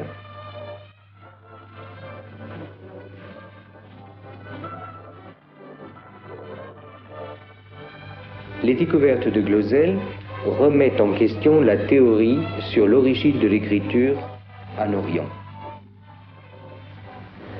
Glosel intrigue pour cette question. Quand le signe écrit a-t-il été tracé pour la première fois? le docteur Morlet a-t-il soulevé un problème qui allait nous occuper pendant plusieurs peut-être générations et qui n'est pas résolu. Car au moment des découvertes de Glosel, un éminent épigraphiste, René Dussault, vient de publier officiellement que l'écriture est née en Phénicie 1600 ans avant Jésus-Christ. Or, le docteur Morlet estime les tablettes de Glosel à 5 ou 6 000 ans avant Jésus-Christ. Les deux découvertes sont contradictoires, et cela déclenche une véritable guerre chez les hommes de science. L'écriture est-elle née chez nous en Occident ou bien en Orient?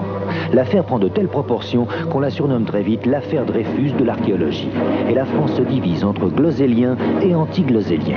Mais une affaire Dreyfus signifie qu'il y a un traître, et l'on ne tarde pas à accuser Émile Fradin d'être un faussaire. Il y a eu une plainte du président de la Société préhistorique de France qui est venu à Glosel, qui est rentré au musée, qui a payé 4 francs pour visiter le musée, qui a prétendu que c'était des choses fausses. Ils ont déposé une plainte contre l'inconnu. Mais l'inconnu, c'était moi. Le 25 février 1928, la police de Clermont-Ferrand vient perquisitionner chez les Fradins. Leur but, trouver l'atelier où Émile fabrique les objets. C'était des fous. Et puis voir ces vitrines cassées et tout. J'ai reçu 2 gifles.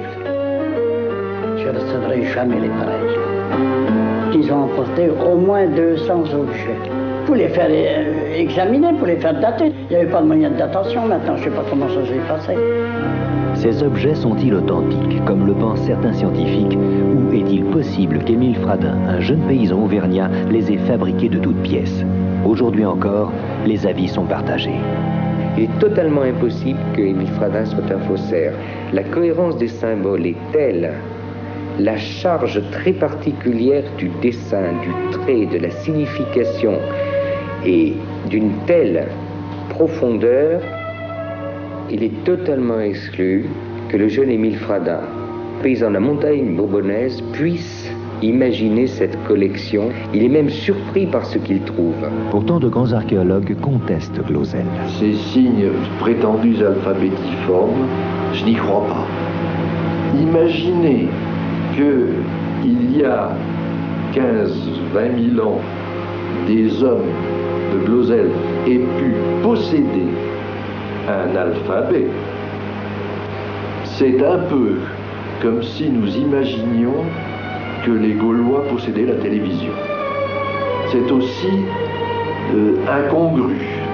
Le 4 juin 1929, Émile Fradin, 20 ans, est inculpé d'escroquerie. Il doit subir des interrogatoires. Ils m'ont inculpé. Ça a été très dur. Je vous dirais que j'ai passé une nuit, j'ai pleuré une partie de la nuit. Le juge d'instruction, il me demandait, il me disait où j'avais fabriqué ça, et comment, puis des tas de choses, il me demandait.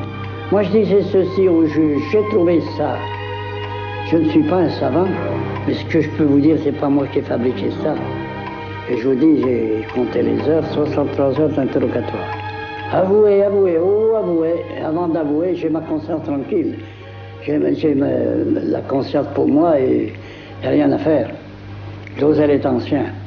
Et voilà. Et puis ils ont cherché si je ne savais pas décoller. Ils ont fait tout. Bien sûr qu'ils me surveillaient pour voir si j'allais pas mettre des objets là-bas. Il est possible que certains éléments soient des faux, fabriqués aux alentours de 1930, et le climat dans lequel ces fouilles ont été pratiquées ne me permet pas d'avoir une position affirmée sur l'authenticité de Glosel.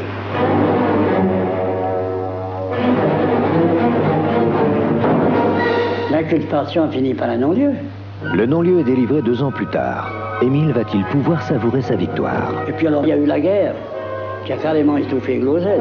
Pendant presque 40 ans, on ne va plus parler de Glosel. Le docteur Morlet continue de fouiller et Émile Fradin profite enfin de la vie. Il se marie et a des enfants. Puis, en 1941, la loi Carcopino est votée. Elle interdit de fouiller le sous-sol français sans autorisation de l'État. C'est un coup d'arrêt aux fouilles de Glosel. Le docteur Morlet ne peut pas continuer ses recherches. Le mystère de Glosel est-il enfoui à jamais? Morlet est mort en 66. Je suis allé le voir en 66, pour une dernière fois. Il m'a dit, Émile, je ne verrai pas les datations de Glosel, je ne verrai pas la victoire. Vous verrez ça prochainement. Alors, 66, on a daté Glosel en 72. En 1972, Henri François, ingénieur au commissariat à l'énergie atomique à Paris, se rend à Glosel. Très intéressé par le site, il fait des prélèvements et entreprend de dater les objets avec 3 laboratoires étrangers. Ils vont utiliser de nouvelles méthodes de datation très précises qui travaillent sur la radioactivité naturelle des objets. Le carbone 14 pour les objets en os et la thermoluminescence pour les céramiques et les terres cuites. Pour les 3 laboratoires, les résultats sont clairs et irréfutables. Glosel est ancien. Cher Monsieur Fradin, de retour du congrès d'Oxford, je m'empresse de vous écrire car cette fois, toute la polémique a cessé. Les explications, quelques attardés mal informés vont encore prétendre que vous êtes un faussaire.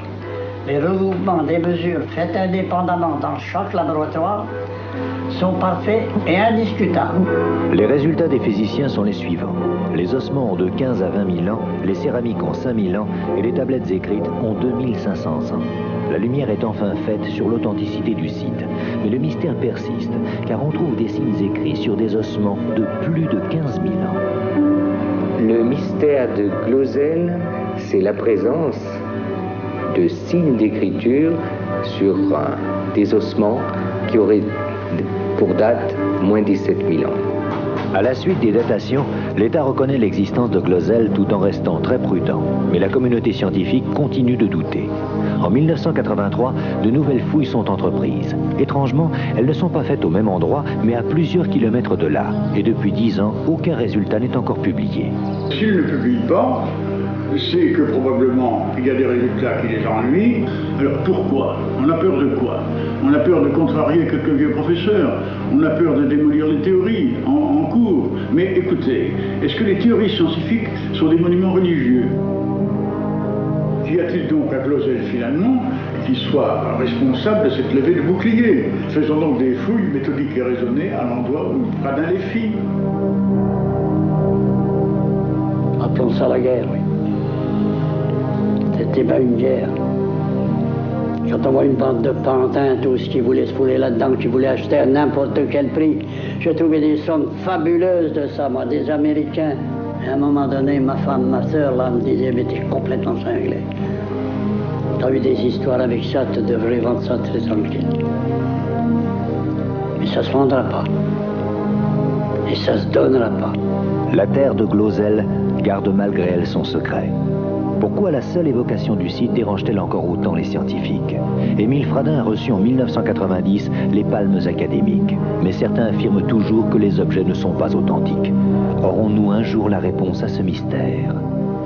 Et tout de suite, un salut amical à Émile Fradin, qui regrette beaucoup de ne pas pouvoir être parmi nous ce soir.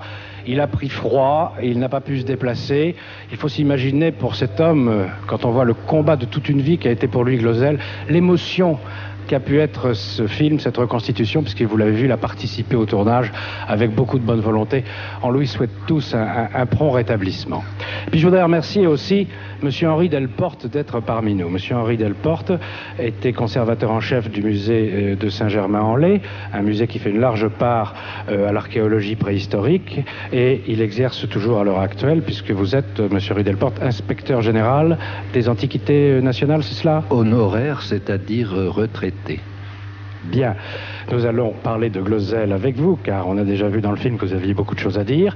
À mes côtés également un confrère, Robert Arnaud de France Inter, qui présente tous les samedis une émission intitulée Les Chroniques Sauvages, samedi après-midi à 15h. Et puis Robert Liris qui est psycho-historien. Bon, première question, Henri Delporte. Vous avez une expression très forte, très imagée. Vous avez dit, si Glosel était vrai, c'est comme si on découvrait que les Gaulois avaient la télévision.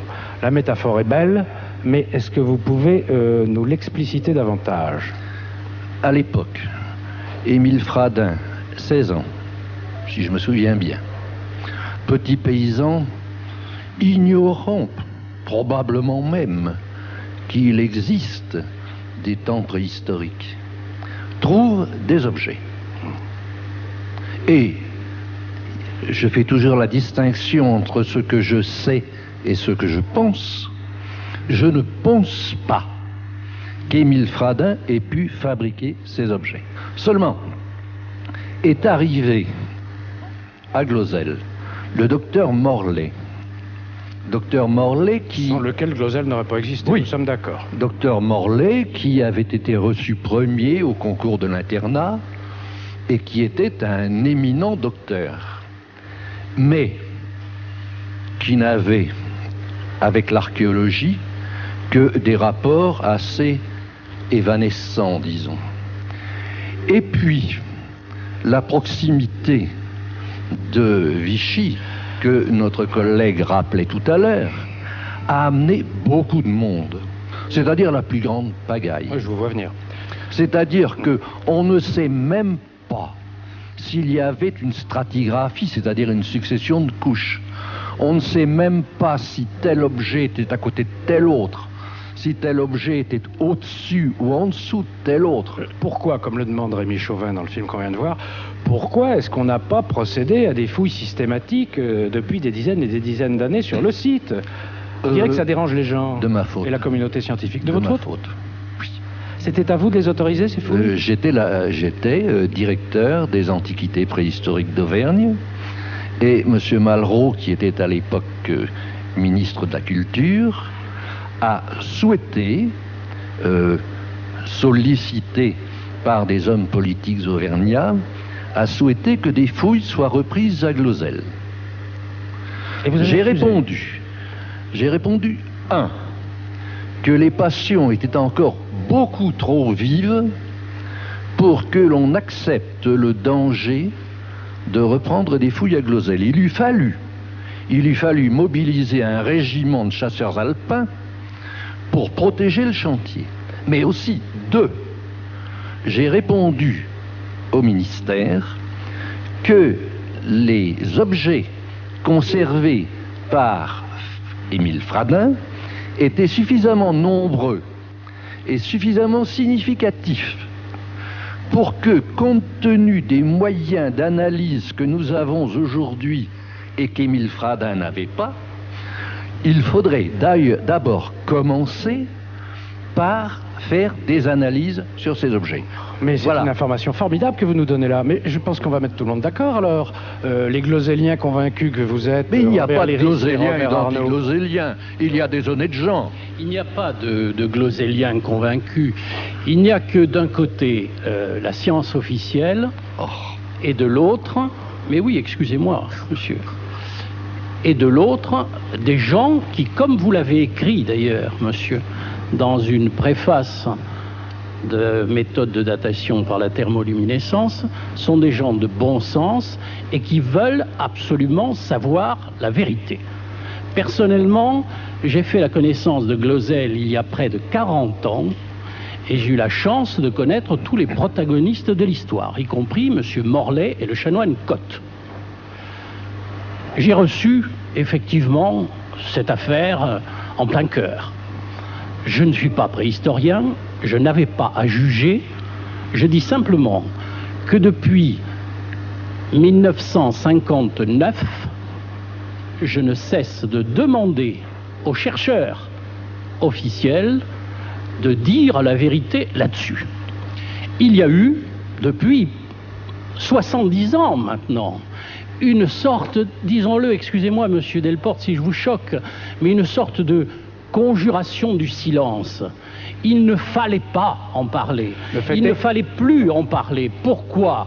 Parce qu'il y a eu au début des pontes de la science qui ont déclaré que c'était une chose classée. Ça n'était pas classé du tout. Moi, j'entends dans cette affaire-là, j'en fais une histoire sociale.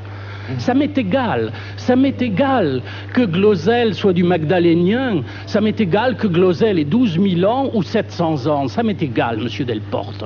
Je vois un homme, là, que j'ai connu, et que je connais encore. J'ai connu le docteur Morlet, j'ai connu le chanoine Cotte. Ce sont des hommes, je voudrais dire que je suis persuadé qu'ils sont très honnêtes. Très honnête. C'est pas leur sincérité que M. Delporte met en cause. Comment ça n'est pas leur sincérité? M. Delporte n'a pas dit qu'ils étaient des faussaires. Mais ce monsieur a été traîné pendant 70 ans. Oui, mais enfin, je le regrette. Pas par M. Delporte. Mais je le regrette. Monsieur, je me permets de vous dire merci d'être là. Parce que s'il y a une chose qui m'étonne, c'est que précisément tous ceux qui sont, disons, les anti-glozéliens, les hommes de science que je respecte et avec qui j'ai travaillé, j'attendais qu'ils soient là sur le plateau. Ils ne sont pas venus. Et savez-vous pourquoi ils ne sont pas venus? Ils ont déclaré « Ne remettons pas cette affaire sur le tapis. Cette affaire est classée. » Eh bien, pour moi, en tant qu'homme de médias, non, elle n'est pas classée. Je veux savoir si M. Fradin est un escroc. Je ne sais pas si M. Fradin est un escroc ou non. Je ne sais pas. Mais bien. Monsieur, je ne le pense pas. Bien. Est-ce que tous vos confrères en sont aussi persuadés? Mais, monsieur, la grande majorité de mes confrères ont d'autres préoccupations. Voilà. Voilà la réponse que l'on entend depuis 70 ans. Oui. On a d'autres choses à faire. Eh bien, je dis non. J'ai le sentiment qu'on touche à un sujet, là, on est en pleine passion. Oui. Robert Liris. Oui. Passion, bien exactement. Il est inadmissible que le public actuellement, à l'ère de la médiatisation, de la connaissance, son désir de savoir quelque chose sur ses origines au moment où tout s'effondre, ne puisse pas avoir accès à une information qui est retenue depuis 10 ans. Au jour d'aujourd'hui, si vous n'étiez pas honoraire, et si Jacques Lang vous le demandait, vous ne pensez pas que les passions sont retombées, qu'il est temps d'examiner ça sérieusement? Quand j'imagine ce qui a pu se passer sur ce champ des morts. Oui, cette cohue. En 2 mots, c'était le foutoir, vous nous l'avez expliqué. Cohue. L'un faisant ci, l'autre faisant ça. Raison de plus pour procéder maintenant à des fouilles organisées et surveillées. Est-ce que tous les gens qui étaient là étaient des honnêtes gens? Je n'en suis pas sûr, au contraire. Et actuellement, le champ des morts, nous ne savons même pas où ça a été fouillé, où ça n'a pas été fouillé. Comme je le disais récemment, c'est un champ de bataille. Monsieur Delporte, au jour d'aujourd'hui, est-ce que vous n'estimez pas que justement, à cause même de ce que vous nous expliquez, il serait temps de procéder à ce travail de façon rationnelle et scientifique? Et on vous répondra que ça a déjà été fait. Et on ne veut plus en entendre parler. Il y a maintenant 10 ans que des recherches officielles, et j'insiste avec des gens que j'estime énormément, qui sont des préhistoriens vraiment éminents, ont été faites. Pourquoi est-ce qu'on ne nous donne pas les résultats? Il nous a été dit, on ne peut pas, et c'est pourquoi ces messieurs ne sont pas là. On ne peut pas être là, mais on ne veut rien dire parce que nous avons la preuve que Glozell n'est pas authentique. Alors cette preuve, moi je la veux, je la réclame au nom du public. Peut-être qu'un jour, on pourra vous apporter la réponse. Messieurs, je vous remercie.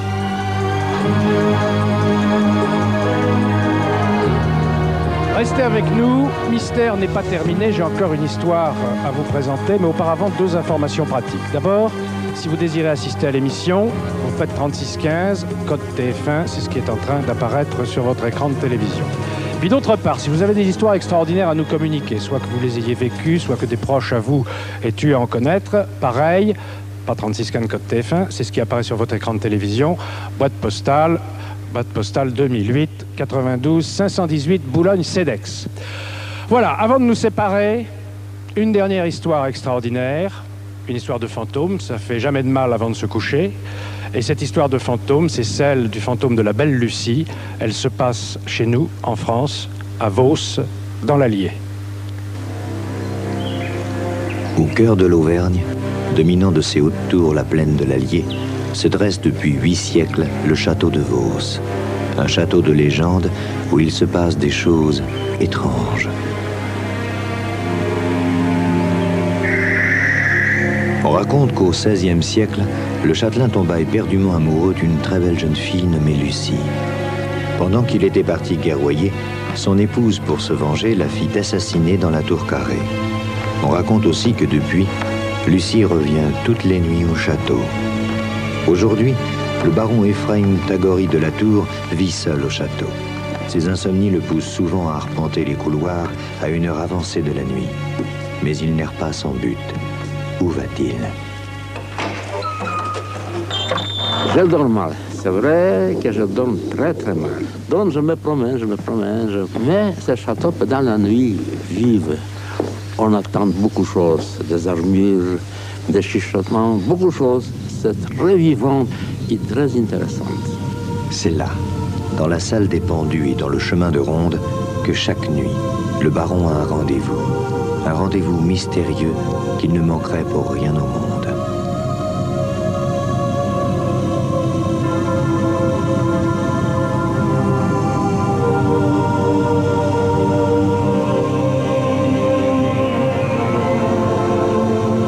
C'est le fantôme de Lucie que le châtelain rencontre chaque nuit à Vos. Lucie, la belle jeune fille morte tragiquement il y a 400 ans. La première fois, j'ai vu Lucie comme petite lumière. Après quelques temps, j'ai vu la lumière en pleine, surtout à la pleine lune. Je vu dans toute la puissance.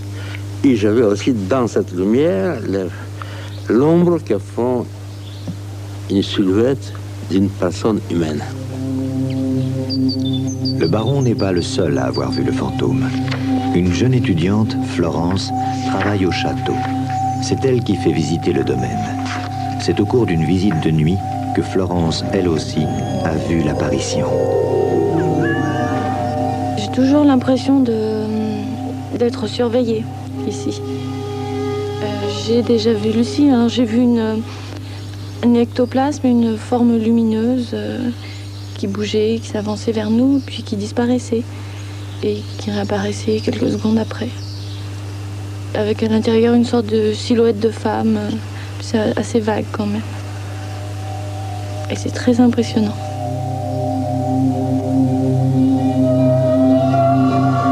Il est évident que ce château a une âme. Ce château, les pierres de ce château ont une vie propre. On a l'impression que c'est tout un monde très ancien qui a souffert, qui a vécu, qui a fait vivre ces pierres et qui est encore là d'une façon un peu mystérieuse, bien sûr, très mystérieuse même, mais très précise. Vos est pourtant un village si tranquille. Qu'y a-t-il vraiment derrière les murs du château mystérieux? C'est en août 1984 qu'une équipe de France Inter, intriguée par la rumeur, décide de venir faire un reportage sur ces phénomènes étranges. Ils veulent tenter l'expérience de voir Lucie en direct et, si possible, de l'enregistrer. Un médium, Raymond Réan, et sa petite fille de 10 ans, Aurore, se sont joints à l'équipe.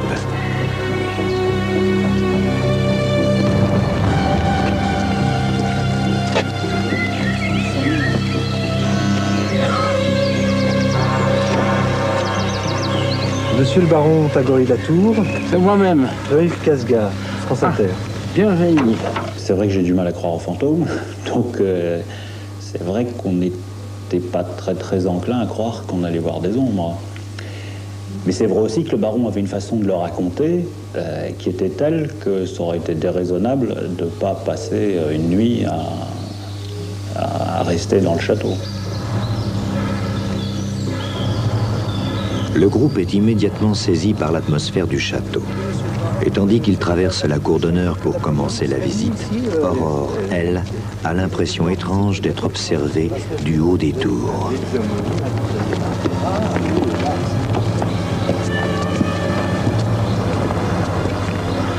Le fantôme de Lucie va-t-il se manifester ce soir? Aurore, tu viens? J'arrive, grand-père.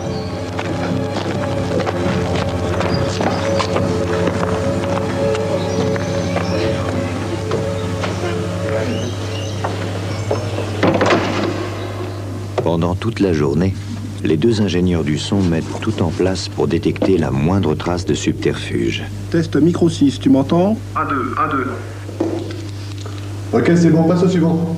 On avait installé un micro tous les 2 mètres sur le parcours supposé du fantôme. Et en fin de compte, on a été assez surpris parce que, bon, il s'est passé quelque chose, quoi. Et la nuit venue, peu avant minuit, tout est prêt. Il a été convenu que le baron resterait dans une pièce reculée du château avec un membre de l'équipe. Dans la salle des pendus, on attend fébrilement l'apparition. Allô?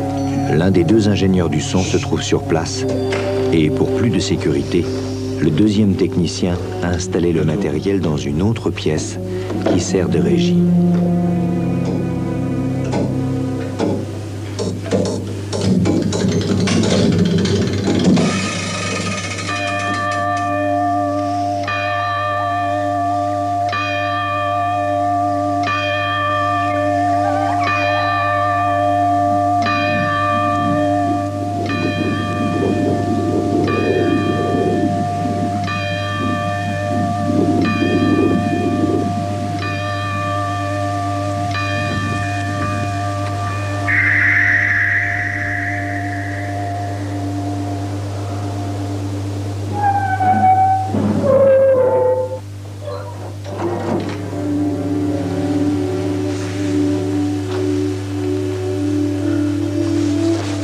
Il y a quelque chose là, près de la fenêtre. Qui le voit?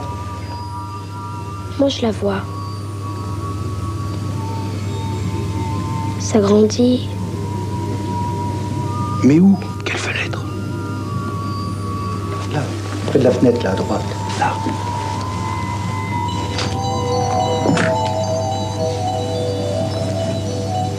Vous avez vu? Merde, je la vois. Je la vois.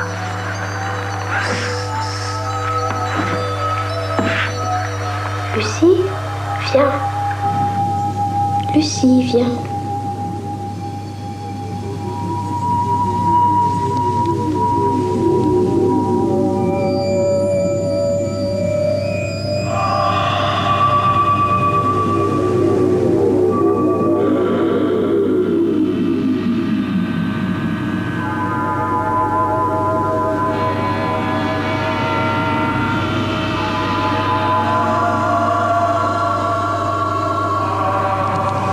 Prends une photo.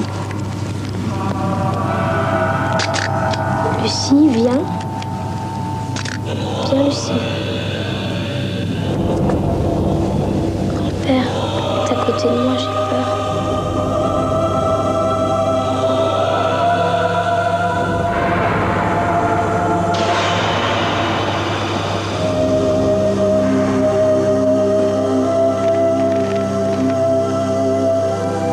Oh là là, j'ai jamais vu ça. Regarde, elle va faire apparaître son corps.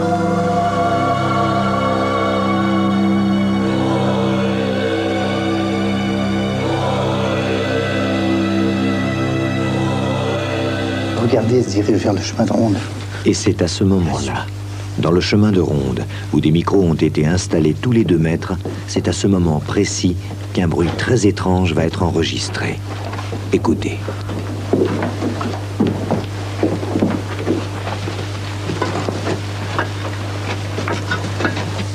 Elle grandit, elle grandit. C'est fantastique.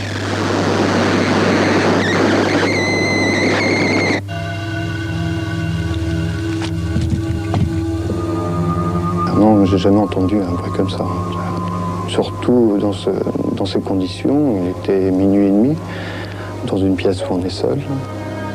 Donc j'avais envie de voir et quand je suis parti pour voir, j'ai allumé ma torche et puis je ne m'attendais pas à les voir de dos, je les ai vus de face. Donc c'est là que je me suis rendu compte que le phénomène était entre moi et eux et certainement j'avais dû le traverser. Bon, je crois que c'est terminé, on ne verra plus rien. Elle était semi-matérialisée, vous voyez. On ne la voyait pas entière. Ou alors, quand je la voyais entière, on ne voyait pas les habits, on voyait qu'une ombre. Ou alors le visage. Et c'est seulement que quelques instants qu'on a pu la voir entière. Des fois, on voyait que la moitié du corps. Et puis, ma petite fille l'a vue et lui a dit « Lucie, viens ». À ce moment-là, le fantôme s'est encore plus concrétisé. Il est venu vers ma petite fille. Vous imaginez la surprise. Grand-père est à côté de moi. J'ai peur. C'est une forme un peu nébuleuse, éclairée de l'intérieur, qui est apparue par flash. Je l'ai vu donc au début de façon très floue. Et puis j'ai eu 2 ou 3 flashs très importants. Et là, donc je ne pouvais plus douter de ce que je voyais.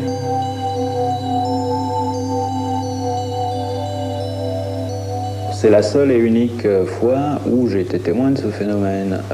Mais je dirais que c'est pour une bonne raison, c'est que les autres fois où je suis allé sur des histoires semblables,